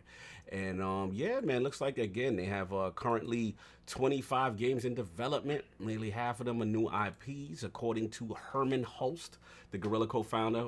Jim Ryan tapped to lead PlayStation Studios in 2019. The group has more than 25 games in development. Yeah, so they basically said that half of them new IPs and Smoke and mirrors. Huh? I said smoke and mirrors. Oh my God. Okay. Wow. So there's an incredible amount of variety, according to Hulst. There's an incredible amount of variety originating from different regions. Hulst said. Big, small, and different genres. So let's get it. This King wanted to talk about this. So Lord King, this is you, surprisingly, with a Sony topic. What do you feel, sir? 25. Stand up. So when I came in today, you know, I was playing Jay-Z. What more can I say? Yes. Stand up. You heard it. Oh. 25 games over different genres, spending AAA to AA, new IPs. Oh my God, it sounds too good to be true. Tony about to do it, baby. Oh my God. So just when I was looking at your little brick in the corner with the dust on it, you found out it's on, baby. He's They about capping to so hard right now. Yeah. I want to know where this is going. Y'all, I knew it. When is the shoe dropping? I said, yo, because last month they was like, yo, we all about the AAA and we don't care. And dude, they didn't like that. They didn't like that narrative. That was like the people was like, no. People were like, no. We want everything. So they didn't like how it went. So all of a sudden, 25 games. I told you, man, they lying. They lying. Why to you. is HermanHulst lying? Here's the shoe. If one side, they talking out of both sides of their mouth. We believe in AAA experiences, and that's what we're gonna focus on. They don't like that. Yo, we got mad 25 games of different genres that's coming out. And new IPs, they're gonna love how we do this. Are you implying that there's mixed messaging, sir? I'm implying that they playing you. We exclusive. We open. We open. What are we? What are we really? They frauding you, just like Addict said. It's smoke and mirrors. They do this to you always, and you always gonna fall for it. You always gonna be boo boo the fool. They put out a little. They put out a little tweet and tell you, yo, we're doing this. They made this leak. It leaked out. 25 games leaked out. Man, shut up. So they can't possibly be in development. No. You hear one game leak out from someplace. One. Right? You all you heard was Microsoft has a AAA game that's gonna blow your socks off. One. Right. Out of all 36 studios, one game is gonna leak out. These dudes have a secret 25 games. Man, shut up. How stupid can you be? Just to sit there because they don't want you to move. They don't want you to go to where the stuff is really at. Where's the stuff really at? They put out a tweet with no pictures, with no nothing. Yo, we got 25 games. Really? Really? Man, shut up. We got 25 nothing. King does not believe this. I gotta push back. Games and they ain't at E3. If you had 25 games, wouldn't you be at E3? Let me say something before you go, Cole. Oh, good. Look, like, I'm not saying they don't got 25 games, and they didn't even really come out openly and say what type of games they're going to be. They just said big and small. Mahjong. So I'd assume it's going to be games like from a knack size to like a God of War size. All I'm saying is expect more games in the middle than on the far end, because they don't have a whole lot of studios that do quality work anyway. They got like 4, maybe 5. No. They no, I'm being real. I'm being real. Like, a lot of these games are going to be third party timed exclusive. I can almost guarantee you this. But at this time, unless they going back to what to the Atlases, to the Capcoms, to the Square Enixes, who they going to? Square Enix. Like, Microsoft took Sega's cookie. What about a third-party exclusive deals and stuff like that? No, that's what I'm saying. Yeah. Like, you're looking at a lot of these games from Square Enix. Like, don't expect. All I'm saying is they're gonna have good games, but don't expect every 25 don't expect like 25 to be AAA God of War. Oh, okay, I get where you go. Yeah. So y'all 25 saying Returnals. so wait, King. Let me ask you this. Let me feed into this. All right. So what you're saying is don't. An addict is like, these are not 25 AAA God of War Ghost of Tsushima that people are thinking that like they could fudge. I don't say that's a bad word, but they could skew the numbers with say, okay, some is VR, some is indie, some is third party deals, some is that, as opposed to a bunch of go. So instead of 5 Godfalls and 4 Returnals. Oh my God. Instead of 25, what's the word? Bangers. 25 AAA bangers. That's what you're saying. That's what you say in their capital. Yeah, he would have said that if that were the case. He would have said that. I could somewhat go there, but the way y'all was saying before, the thing is crazy is he said, didn't he say we have in development? Right, he's talking about PlayStation Studios. So if we're not talking about third party, smoke and mirrors 100%, 100%. Like, they don't even have 25 studios. No, but All right, that's kind of true. They got Shadow Studios though. Like, what are they making? But you know, Mahjong. multiple development. You know, teams make multiple titles. Like, I think the communication was 100% there. I think he's talking about 25 titles coming to the PS5. He said that's there's an exclusive. incredible amount of variety originating from different regions, big, small, different genres. This is Lord Herman Hulst. I mean, we know that they ain't known for their truthfulness. So you know, and no, but he's right about that because the thing is, I'm saying it's PlayStation Studios because it's Herman Hulst, and they're saying PlayStation Studios. Now he could be again, but like Addict said, he could be referring to something that they paid for a year exclusivity on. I think they're helping out referring to with. that. You know what I mean? Like, I mean, we can't like that's not even a downplay. Some of PlayStation's best games came from other people. Right. It even come from 100%. them. Bloodborne, Persona 5, like so they're literally probably besides God of War. Their best games are on other people made. But they're saying PlayStation Studios. That's what they 25. It's hard to tell. There could have been a lot of interpretation going from writer to like. Was there an audio version or a video version of this? No, just it's in the We're going Wired. strictly off of what the wire. Yeah, it's a miscommunication. I mean, we got to be realistic. Who's making these games? So if They Phil forgot the came out, decimal point. They forgot the decimal point. It was 2.5. so if Phil came out and said we got 50 games, I believe him. Oh yeah, You know why I believe him? But Because they got enough studios. I believe him. I don't know. 50 games is a lot, but you know, Nah, like, you said 50 games. Wait, no, not 50. No. Yeah, okay. I see 50 would be capped. Like 50 would be capped. like, But at if the end of the- one per studio. one per studio. Okay, so I'm you're just saying from like if this is the industry as a whole, if this is like all the people that they can work with, I could totally see 25 games easy, and I could see 25 good games. Yeah, but if this is just them, Addict, not in this day and age. eight tops, Not like, in this day and age. Nah. and then again, you know what they could be talking about, King. This could be the entire generation. Yeah. So I mean, but even at and that, the next, even you at know how that, they do. but even at that, King, like God of War took 5 years, 4 Yes, or 5 sir. years. Horizon took like what 4 years. They're not built like that. Last of Us took what 6 years, 5 years. Addict, I got it. Ghost It's took 4. DLCs. 25 DLCs. It's 25 DLCs. You know what it is, King? You know what it is, King? They're like, yo, go over there and like quadruple Insomniac Studio because they're the only people making games. This Well, 5 of those are Spider-Man DLCs. But to me, to me, the only way that this works is if all their studios do what Insomniac's done with Ratchet and Clank and Spider-Man, and I don't see a realm of possibility for that. I just don't. Okay, so Especially you're saying when Ratchet and Clank is at 1080p. Oh my God, you're ridiculous. Yeah, we ain't gonna talk. We gonna keep that resolution up. Don't be afraid. Oh my Don't God. be afraid. You're ridiculous. Listen, I get what I'm gonna get solved. I get what y'all say. Yeah.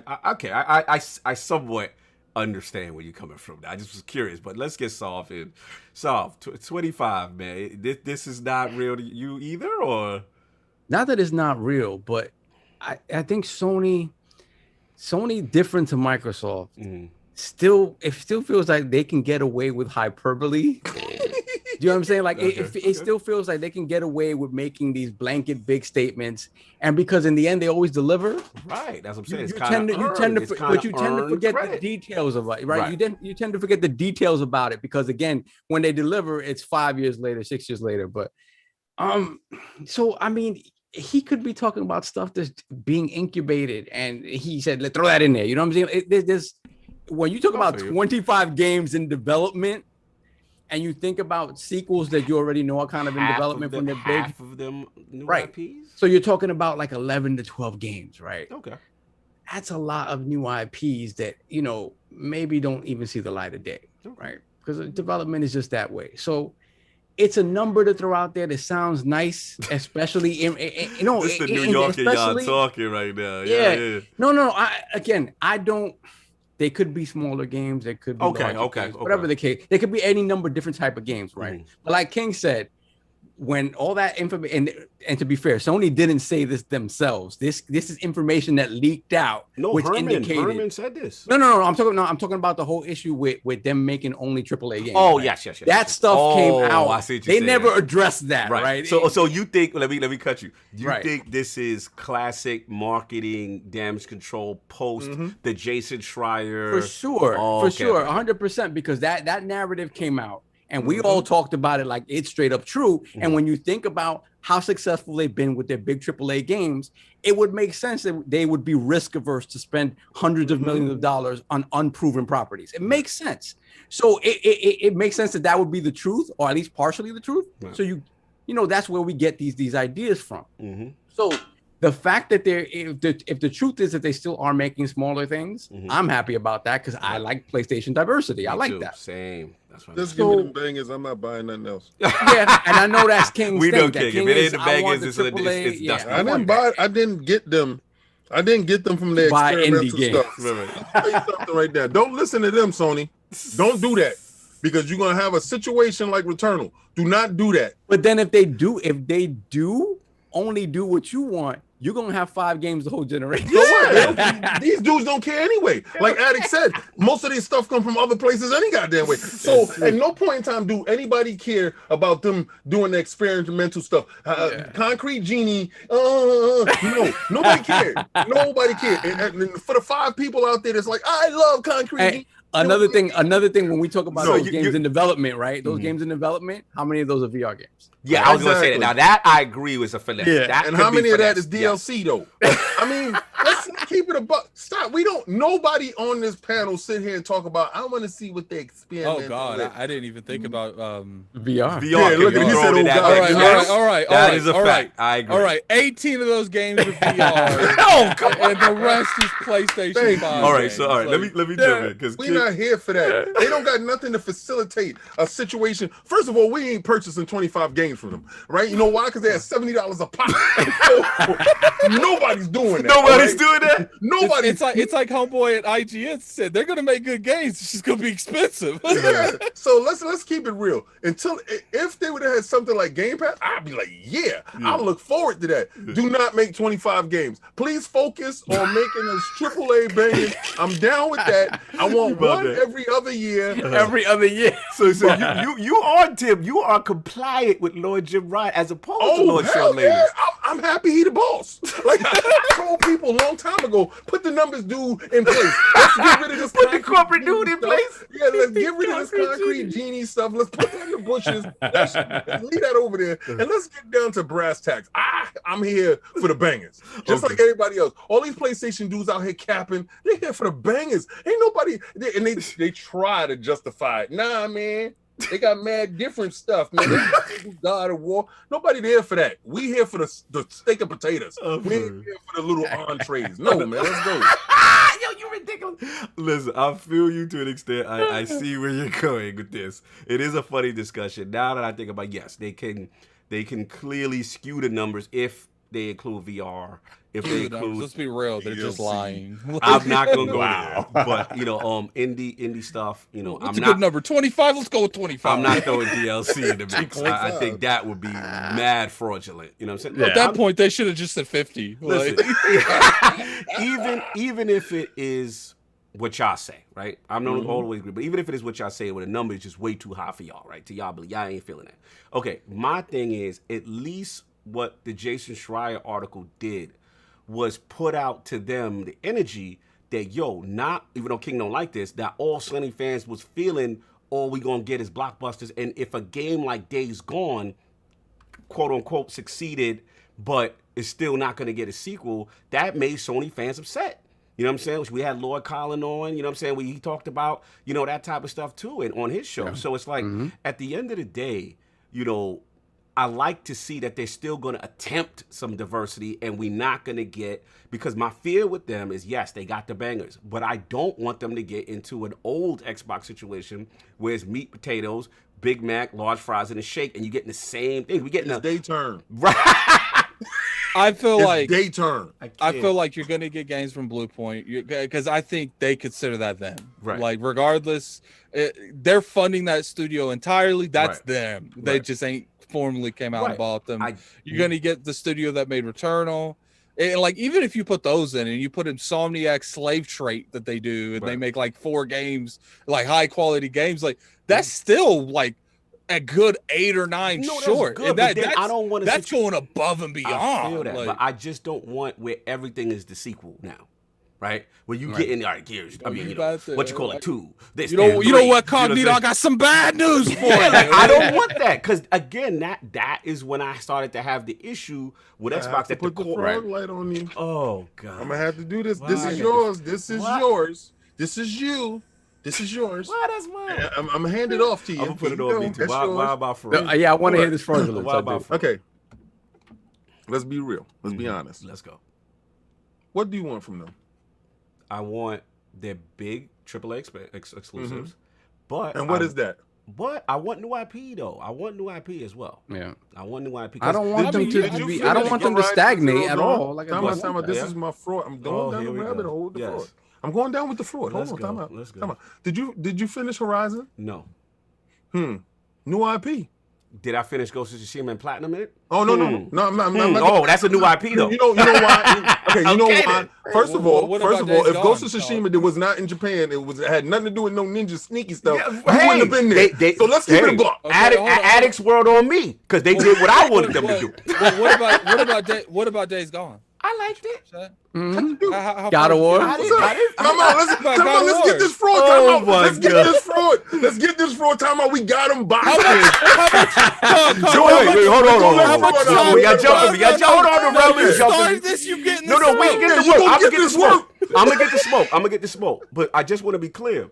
So just because if I like it, that means if I don't finish it, that means I don't like it. I didn't say that. I can't possibly want Sony to make these games. No, okay, so what I'm hearing from you, you want 25 feudal Japans. Because no, I'm just saying that if it, according to y'all, I mean not y'all, but according to you, if you wanted the banger and then just stick to the banger, then Ghost of Tsushima wouldn't exist, and we would get Spider-Man 4, and we would get, you know what I'm saying? I want the other stuff. That studio wasn't making bangers like they were making Infamous, and as much as I like Infamous, that wasn't there, so they moved on. Were allowed to make something else. But what happens if Ghost of Tsushima is a banger, and then they just start making Ghost of Tsushima? Yeah, give me Ghost of Tsushima. Right, we've seen that with Uncharted. We've seen that.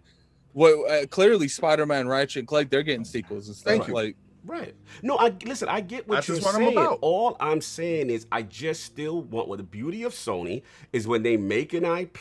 The beauty of Sony, that was Sony. Okay. Well, we will see what happens, because y'all don't believe the 25. Okay, this is the only reason why I'm attacking you in any type of manner is this. I purchased that console for bangers. This is my whole intent. Like this my is whole King's intent. World, though. But this is King's exactly World.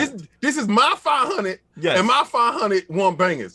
So I got Miles Morales. Yes, and I'm not gonna lie, I like what it was, but it was DLC. Let's keep it a buck. Okay. And I would love the real game, but I'm cool with what I got. No doubt. Right? And I'm waiting for Ratchet. That game, that system has not turned on again. It's down for the Ratchet and Clank. Let me finish. I was just saying when I first banger. I'm just waiting for bangers to bangers. No, and I get it. When I first got my PlayStation, I was talking to King, and I was like, "Yeah, man, I'm a couple hours in the miles. I like it." He's like, "Oh, so you're almost done." Look, I get it, and trust me, I'm King. As much as I'm giving you a hard time and you clowning me, I agree. For me right now, personally, let's just no cap. And I've said this offline. I've talked to a bunch of people. Y'all know.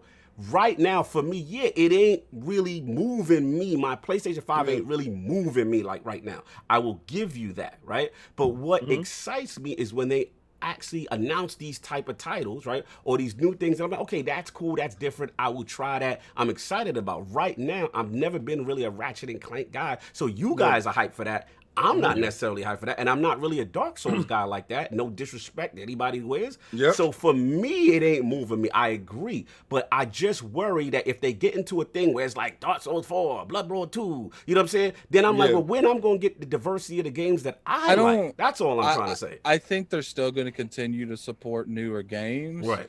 But I don't think we're going to see it anytime soon, because a lot of their core studios are making sequels right now. Right. And I don't think they're going to make sequels for the rest of their days. Right. But right now, for the foreseeable future, you're going to get sequels, and then like studios like the people who make Returnal, I keep forgetting their name. Yeah, Housemark. Housemark, Right. and then whatever Blue Point's making. Right. Those potentially you might see new IPs, I but as get far as like the quote unquote bangers that they do, and that's fine. all of them are making As sequels l- because the- that's what they were I greenlit. feel you, and you're absolutely right. All I'm saying is the reason why this statement excited me, not that I believe the number to the letter of the law.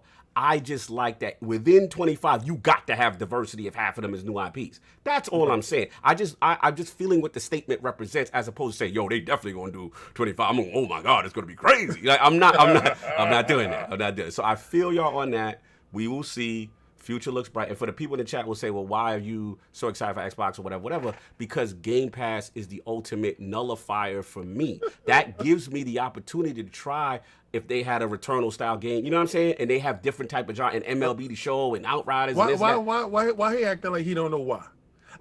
Don't act like you don't know why you happy for Xbox. It's not a either or. It's not a I like the way the box look. No, Game Pass is moving out here. Either. It's about the fact that they took my $1 and they stretched it all. Facts. Right? And Sony looks like they're taking my $1 and they cutting it in half and they giving me one game and telling me go about my business. And I want more porridge. No, King, they taking you $1, throwing it back in your face, saying, "Bring me 69 back." Listen, it's not for everybody. Some people love that though. So give me that Game Pass. Ridiculous. Give me that Game Pass. You can do 25 I love Game Pass. games if No, absolutely. I love Game Pass. No, I'm not even going to sit there and fraud. Like Game Pass half those is games I what didn't it buy. is. That to me is the ultimate nullifier because even when there's a drought, see the problem with the banger, you got space, right? So I got nothing but space. Right. So when there's a drought, I got all this stuff over here on Game Pass sir. I can play. So that's why I've been on my Xbox more so far this generation. Anyway, let's get the Super Chats more. Yeah. It's Yakuza, right? Mm-hmm. Super Chat. Yeah, last one, Yakuza. We get out of here. This is super quick. Sav, you got the joint? Sav, you muted. My apologies. No, you're good. Let me see. Give me 1 second. I gotta run back a little bit. Okay, RRD with the $2 super chat. Favorite battle rapper? I can tell you watch. Favorite battle rapper. The cannabis, but he. Oh, stop. Well, for me, it's Hollow the Dawn. I like Big K. I like a lot of the OGs. Mook. I mean, Lux, of course. Yeah. Loaded Lux, of course. Crazy. Yeah. I love the production that he brought there. He's just a flair with the whole thing. He's OG with it. Good to you. Then we got Flame $2 super chat. PlayStation Studios also a publishing house. Hint, hint. Yeah. Okay. Yeah, they published MLB The Show on Xbox. Shout out to the new publisher on the block. Love their work is beautiful. Then we have Mass Erect with the $5 super chat. Making 25 games to the redesigned PS5. Then we have Clutch Man $5 super chat. Once a week, I wait out of town to bring a client home. Shout out to Xbox for giving us Lil Man that I could take in my back pocket and game at Panera. Oh, Saul appreciates this. I appreciate this. Trust me. And talking about Little dungeons. Man on the go. They should have a show about that. Little Man on the go. It's funny because when we say Lil Man, I think about like Marlon Wayans and that movie. No doubt. Then we got Smitty Smith $5 super chat. PS5 games in development like such hits like What Can I Turn It On? Will Rest Mode Work? And Rebuilding the Database. The book. Yo! That was petty, sir. That was petty, sir. Wow. Thanks for you on your pettiness. Then we have J-Tup as a shill, $5 super chat. If Sony had 25 games in development, you know about it because Sony likes showing stuff very early. Like I said, Chris Hart Returnal too hard. Chris, they're saying you return Returnal. Is that true? They don't take it back, so you're stuck with it. Then we have Beyond the River Styx with the $2 super chat. Wow. Next thing they're going to say is fire's hot. Then we have Jake Mouchline, $5 super chat. I remember back in 2008 meeting some Brits and Irish on Xbox Live via Call of Duty. Following September, I made a trip to stay with him and experience Britain. Yeah, despite the toxicity on Xbox Live, a lot of real friendships were born. Facts. With people that you may not be friends with otherwise. Facts. Otherwise, in gaming. Facts. We got Smitty Smith once again, $5 super chat. All y'all Sony fans are excited for 25 games you aren't going to purchase. Damn, y'all didn't even support MLB The Show. Wow. Then we have Dan Lazaro, $2 super chat. 25 is possible when 20 are remakes of remakes. I mean, we do have a Last of Us remake being made. So. Yeah, that I don't agree with. That's why I was happy about hearing. And I'm gonna buy it though. I'm gonna buy it. I'm not gonna lie. I'm a fraud. We all gonna bend the knee. I ain't gonna lie. I'm a buy. My 70 on deck. Like it's I on don't know deck if I'm right buying now. that, They man. buying it. I'm You know what they cash gonna do? out. Like, they gonna put in faction mode, and we all gonna shut up and bend the knee. Oh, you talking about you talking about faction the mode ain't never had me like the Wait. The remake, the one with the new faces, right? Yeah, that's what they're gonna I mean, do. but they might combine both. They get my money though. Yeah, I feel that. Yeah, they That's get my 70 money. cash. I Shout out to think- Jim Dan Smooth Ryan on the screen moves. They can have Like your that. money for that. They can't. Don't have worry my about it. money. I'll tell you about say it later. stuff like this in the past. Well, I've beat Last of Us. Like No, I know. unless they change something like narratively. Nah. I don't like the multiplayer. I've never liked the multiplayer Don't for let Last BG of hear Us. this. Yeah, I don't care nothing about the multiplayer. I mean, none of them are playing it either. Oh so- my God, I'm telling BG on you. Continue. There we have Mass Wrecked, $2 super chat. Yo, King, hope your PlayStation 5 didn't seize up from the dust. And you know what? That was crazy because I got scared when I turned it on the other day. It was like, Gonna catch on fire. Man says, yeah, please don't do that. There I we- walk with a fire extinguisher though next to it. Ridiculous. Continue. There we have Gamers Play with the $20 super chat. The chant Xbox has no games will be killed starting this year. Xbox 2021, The Gunk, Starfield, Scorn, The Ascent, 12 Minutes, Crossfire X, Forza Horizon 5, Halo, Psychonauts 2, Stalker. Shout out to AK01 Ka in the chat. First of all, salute. that narrative's been dead when Game Pass hit. Because everybody that has a PlayStation now is sitting there not playing nothing, and everybody that has an Xbox isn't on Twitter. Shout out. Wow. They said we frauded. They said we playing old games. Can't go to chat. Yes, and then they got frame rate boosts in HDR. Y'all playing old games. Like when y'all put an old game in, it's an old game. It's a difference. He when we does play got a old point games. there. He does have a She got a facelift. She got a tummy tuck. She looking nice though. She took that flight. She took that flight to Colombia. That's for sure. right, baby. Came back I right. paid for that flight to the Dominican Republic. She's good looking now. So, someone in the chat, please clip that. You playing old game. Yeah, that was classic. That's right. She got that old face and that old style, doing them old moves. Bible. There we are. Briscoe son with the $5 super chat. Brother bought my son $100 PSN credit. He didn't know what to do with it. Game Pass would be nice. He went to the store like, I don't like nothing in here. Oh my God. What is this Returnal? No. Continue. Then we have Geekhead 188 with the $5 super chat. The PS5 is a dog water console. What's that mean? What is dog water?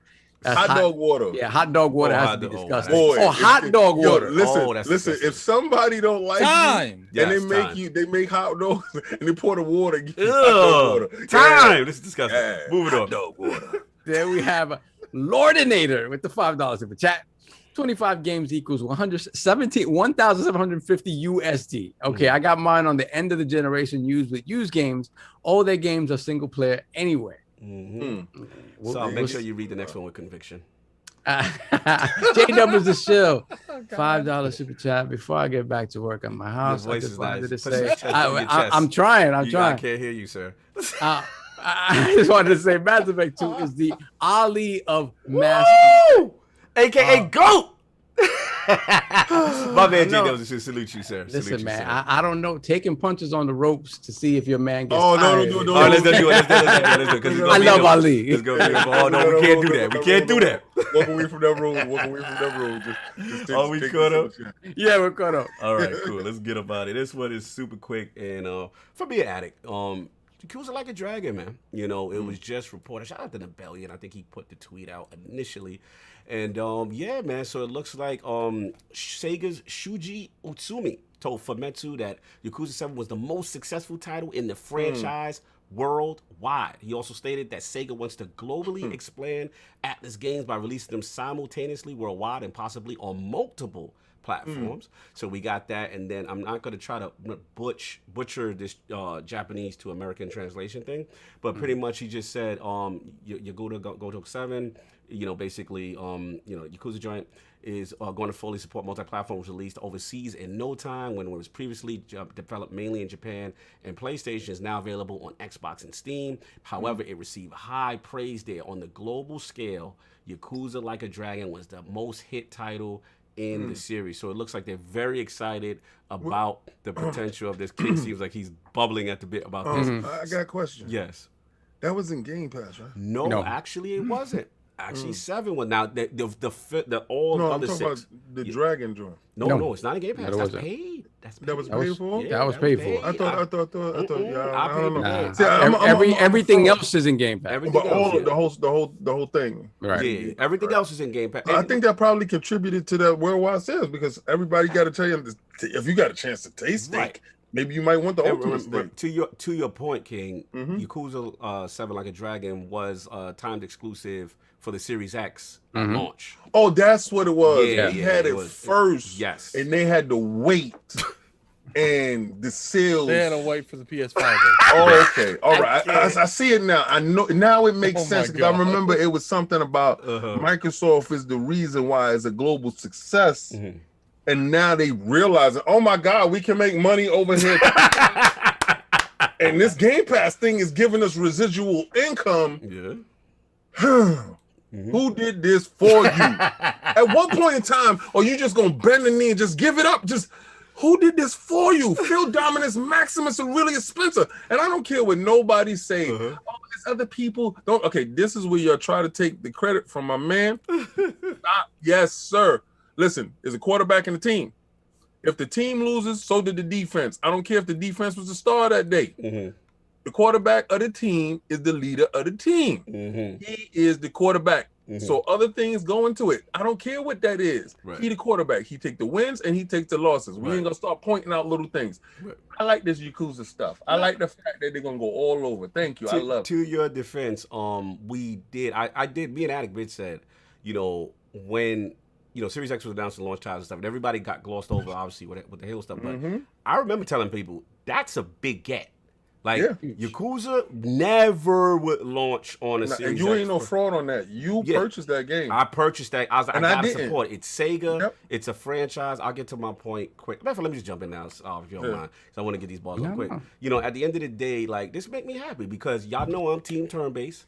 I'm team Sega. You know what I'm saying? And at the end of the day, to see people support this joint was crazy, inspiring to see it. It's the most successful ever, you know what I'm saying? Because it went multi-plat, was cool. I want to see the job, and it was so much a success that now they're saying Yakuza's going to stay in this mode for moving forward, and then Judgment is going to be for the people who like the old Yakuza styles with the action. Judgment is going to be the way for y'all. So they Don't matric them. Like, Hey, that's your business. I got what I want. We got This a game Cogs for World. you. I got what I want. I want it in this style, because it's the best turn-based for a casual person that doesn't like turn-based. It's action, it's over the top, it's cinematic, it's summons, it's foolishness. And I'm telling people right now, Ichiban is the new wave, bro. Like, he should be the face moving forward. So many people play this game. I'm mad at myself I didn't play it at launch, because it would have been in my Game of the Year conversation. That's how good this game is. The game is sick, but I'm just happy for them, man. I'm happy to see the genre succeed, and I'm happy that they're getting their bread, and now we're gonna get sequels and all this good stuff. So that's what I got. But I'll open it up to y'all. What y'all want to say on this joint. For me, I just like the fact that a lot of times when we talk about people's perception of what success is, right? A lot of times, we talked about a game that sells 5-6 million copies, and it's not a success because of what's around it, right? When you look at a Days Gone, it's like getting a sequel, whatever the case may be. But you sold 6 million copies. To me, you did all right. So it just seems like the fact that Yakuza, in a lot of ways, coming into this generation, is still very niche in the Western market. For Sega to see, at the very least, the appeal that it has now. Even have they said specific sales numbers, or are they just happy with the sales numbers? The most highest selling Yakuza ever in the history of the franchise. So that could still mean not not that much, right? It can still mean not that much. But the considering fact of whatever the it matter, was, right? yeah. But the fact of the matter is that whatever that number is, they see that potential for growth, and they're going to continue to expand upon it and continue to put it out on the Xbox. Give the game to markets that didn't, that weren't getting it beforehand. To me, that is the biggest thing. Right. The fact that Yakuza for the longest time has been the Shenmue replacement. Yes. And it hasn't gotten that shine. And when you look at Yakuza as a game and the things that it does better than Shenmue, Bro, you preached it. It's crazy. It's crazy, and it hasn't gotten that love. I gotta come in because you said somebody was saying, and I It's was the truth. It's the like, truth. I hate to go against the God. Y'all know how I feel about Yu Suzuki-san. And I know we was talking about devs. King was talking earlier about devs and blowing the budget, and you know what I'm saying. And I hate to say this because I supported the Shenmue, but he just may be out the game too long, and these dudes, I can't pronounce Ryu Gata, whatever, I can't pronounce it correctly, but they are literally the spiritual successor to Shenmue. This is the true That's what it looked like to me. Evolution, and like there's their world. So, I mean, Addict, we talk about it. Addict's playing right now. Like it feels like a living, breathing world. The job system, they got that. The fun, the cinema. They got. I watched Neo GameSpot talk about Yeah. Yakuza, and he said there's a thing in there that you can build businesses. Mhm. And you Bro, can build. they got the mini capitalism games and all are that. yes, not to cut you. The mini games, I don't know, bro, are better than some people's full. Me and Addict was talking about. Remember that businessman? We was like, yo, this could be a real game, and we be in it. Go ahead, Addict. I'm gonna let you go ahead because I don't. Yeah, what I enjoy about it is like this is a fantastic first attempt in the turn base. Like I still think Persona overall is a better game in terms of turn base, but like this is they came in with this. Like Debut. they didn't build up with this. They came in with this, and it did so well that they was like, who cares about that old stuff? and we got it handed off. Like I honestly, I made a video about it. I think Game Pass has something to say with the sales that led to this happening, because to me, when it comes down to this, is the only variable. There's been a couple of variables. We've had a turn-based variable change from their standard to turn-based, which to me that's a negative because that's a more niche audience than what they had. The only big narrative is Xbox put all their games in Game Pass, and now all of a sudden it's the best-selling one. That's right. Yeah, man. It to King's point, I know we joke and we laugh, but at the end of the day, we cannot ignore the fact that this is on Xbox. Has something to do with it. You know what I'm saying? We cannot ignore that. Like it's just it is, and it's not on Game Pass yet, but the entire other series. So people may be like, you know what? You know how many people series is on have? Game Pass. Addict got a good point, because you know how many people have come up to me and say, "Yo, that looked mad fun" when I put the clips up, and they go, "Yo, should I start with that, or should I start with the Game Pass?" And some people are like, "Yo, go into the old ones first, so you can get this other story." Some people say, "Yo, just go buy it." Like it is definitely generating interest. This has to be doing well for Sega. Sega seems to be very excited to constantly bloviate about all this stuff going on with Microsoft. And I think the fact that you can jump into this one brand new, as a it's separate, not intimidating. Yes. Even though they do call it 7, I don't know why they should have just not put a number on it. It's a standalone story. It really is. As a jumping off point for somebody brand new who may be intimidated by going into all the other games, it's right. It does that. But if you do have that connection to the old games, it has that too, right? It has that too.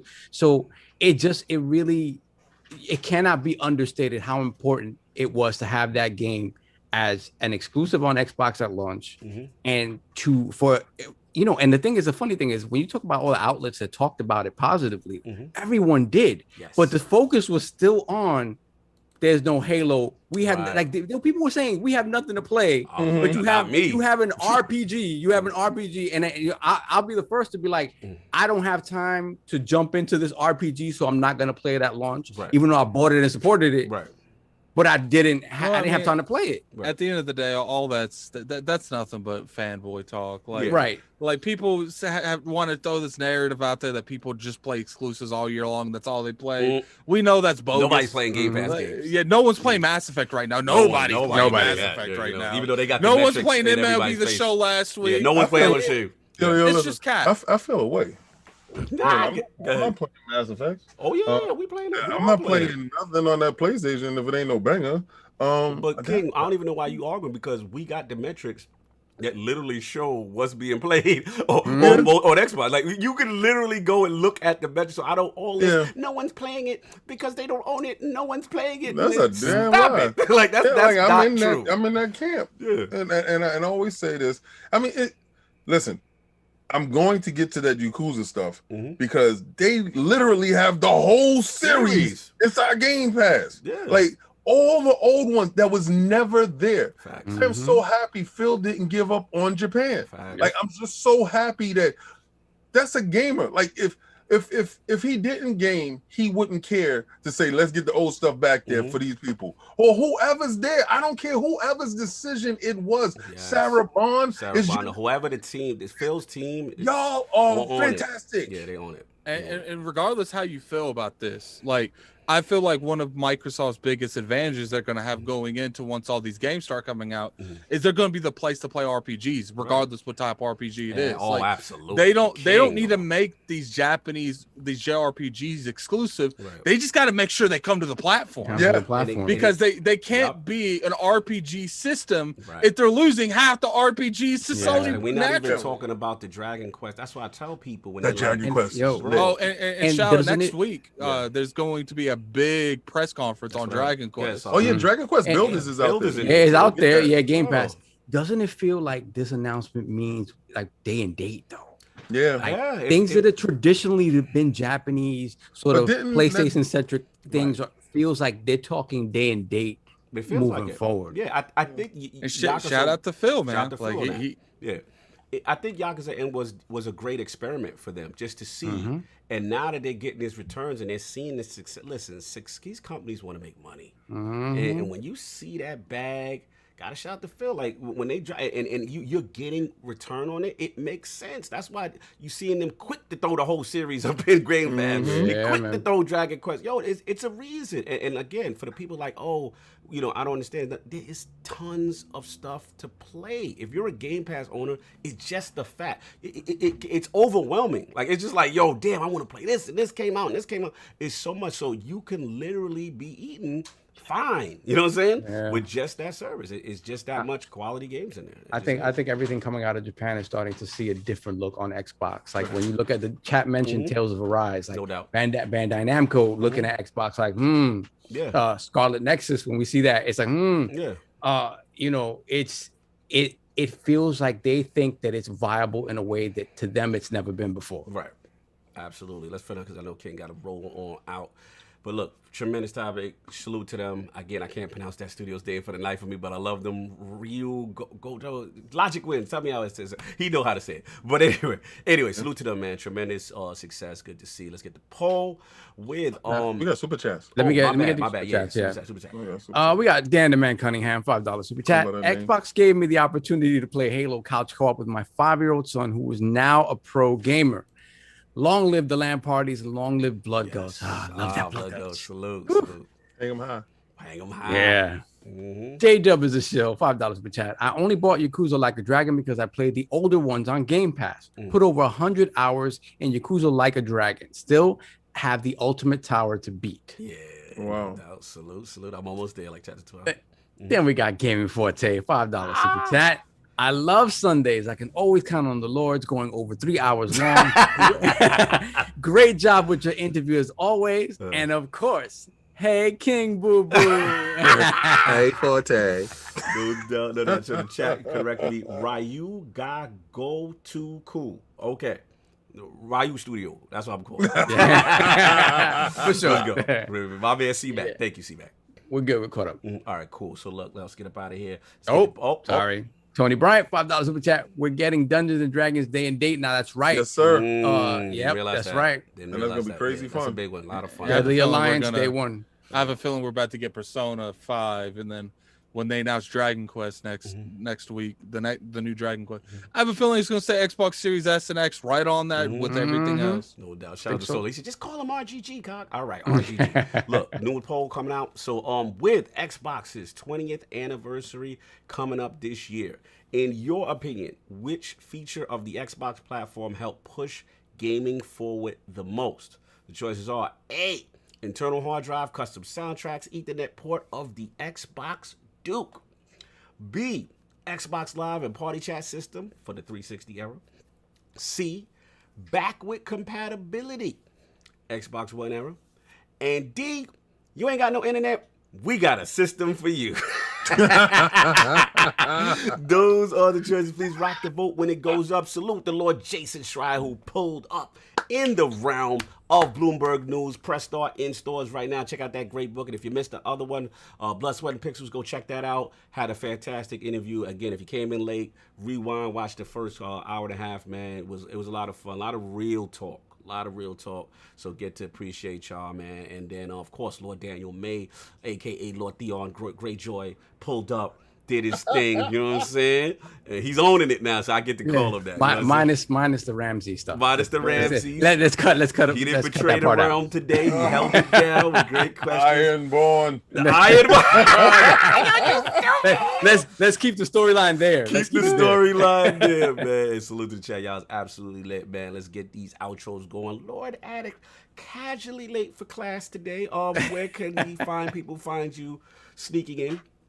You can find me not sneaking. I was here the whole time. Yes. You can find me on Twitter at Lord Addict ILP. You can find me on YouTube at Gaming Addict. This Tuesday, I'll be having an Addict show at 5 p.m. Eastern. Woo! So definitely look out for that. Want to thank Jason for coming on, and it was a good conversation. You know, regardless how you feel about the man, it's like I said, like you don't have to like him, but you do kind of have to respect what he does. Like. Because there's no one else doing what he's doing. Let's just be real. No one else. And no one else. And to the point, like he said earlier, like there's a trust involved with that. You can't be spewing out stories. You will get exposed very quickly in the industry if your credentials aren't what they are to be able to do it and have people trust them. So salute to that. Lord Sovereign, where can I find people find what you got going on, sir? Yeah, for sure. Big shout out to Jason, man. I always appreciate Jason's candor. And you know, and we found out some things about him today in terms of, you know, the willingness to talk to people and forgive and the things that are going online. Yeah, shout out to him. I gotta give we gotta give ILP bringing people together.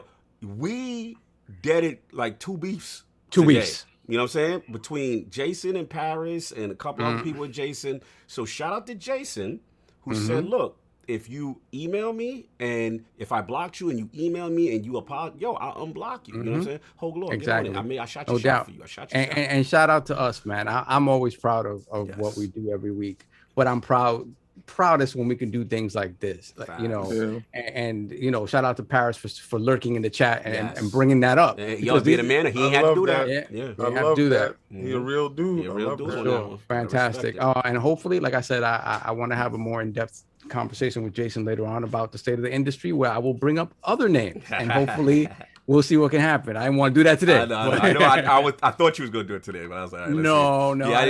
Good call. Good call. Yeah, no doubt. So big shout out to that. You can find me, you know, Lord Stop ILP. Hopefully gaming more. Hopefully gaming a little bit more.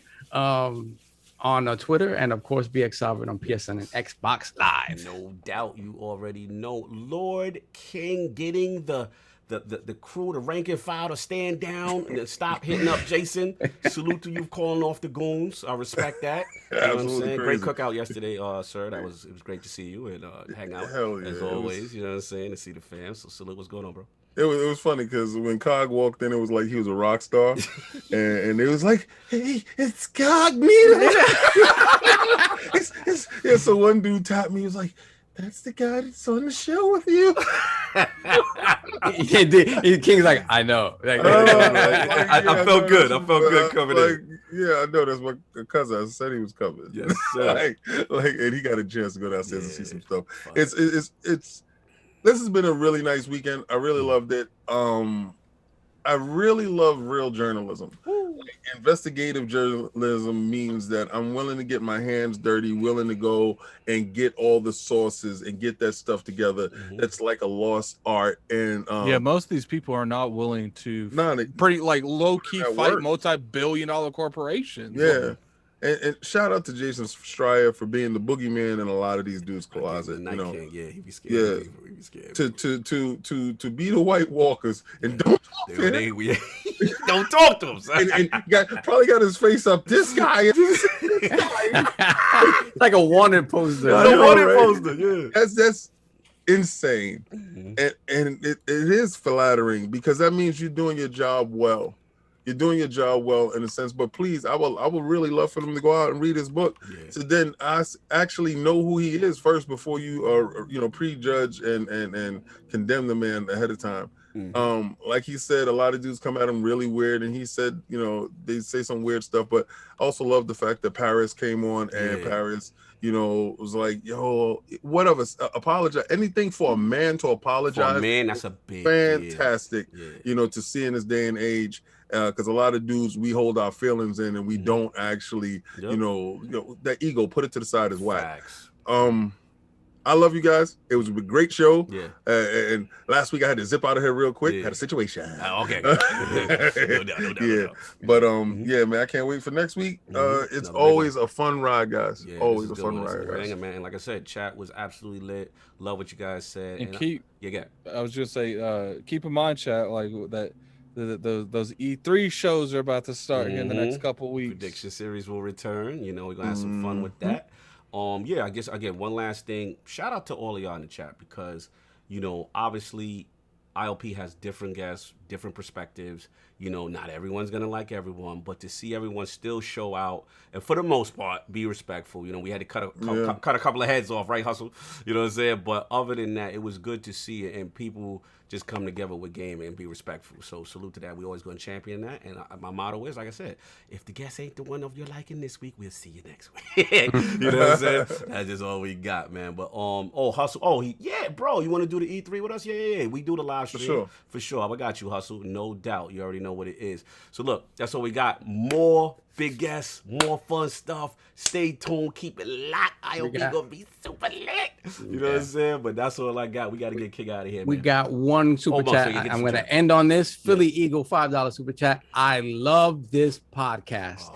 Feels like family every single time. Biggest compliment you can give us. Thank you, bro. Absolutely. The realm is family. Yo, check y'all next week. We out of here. Peace.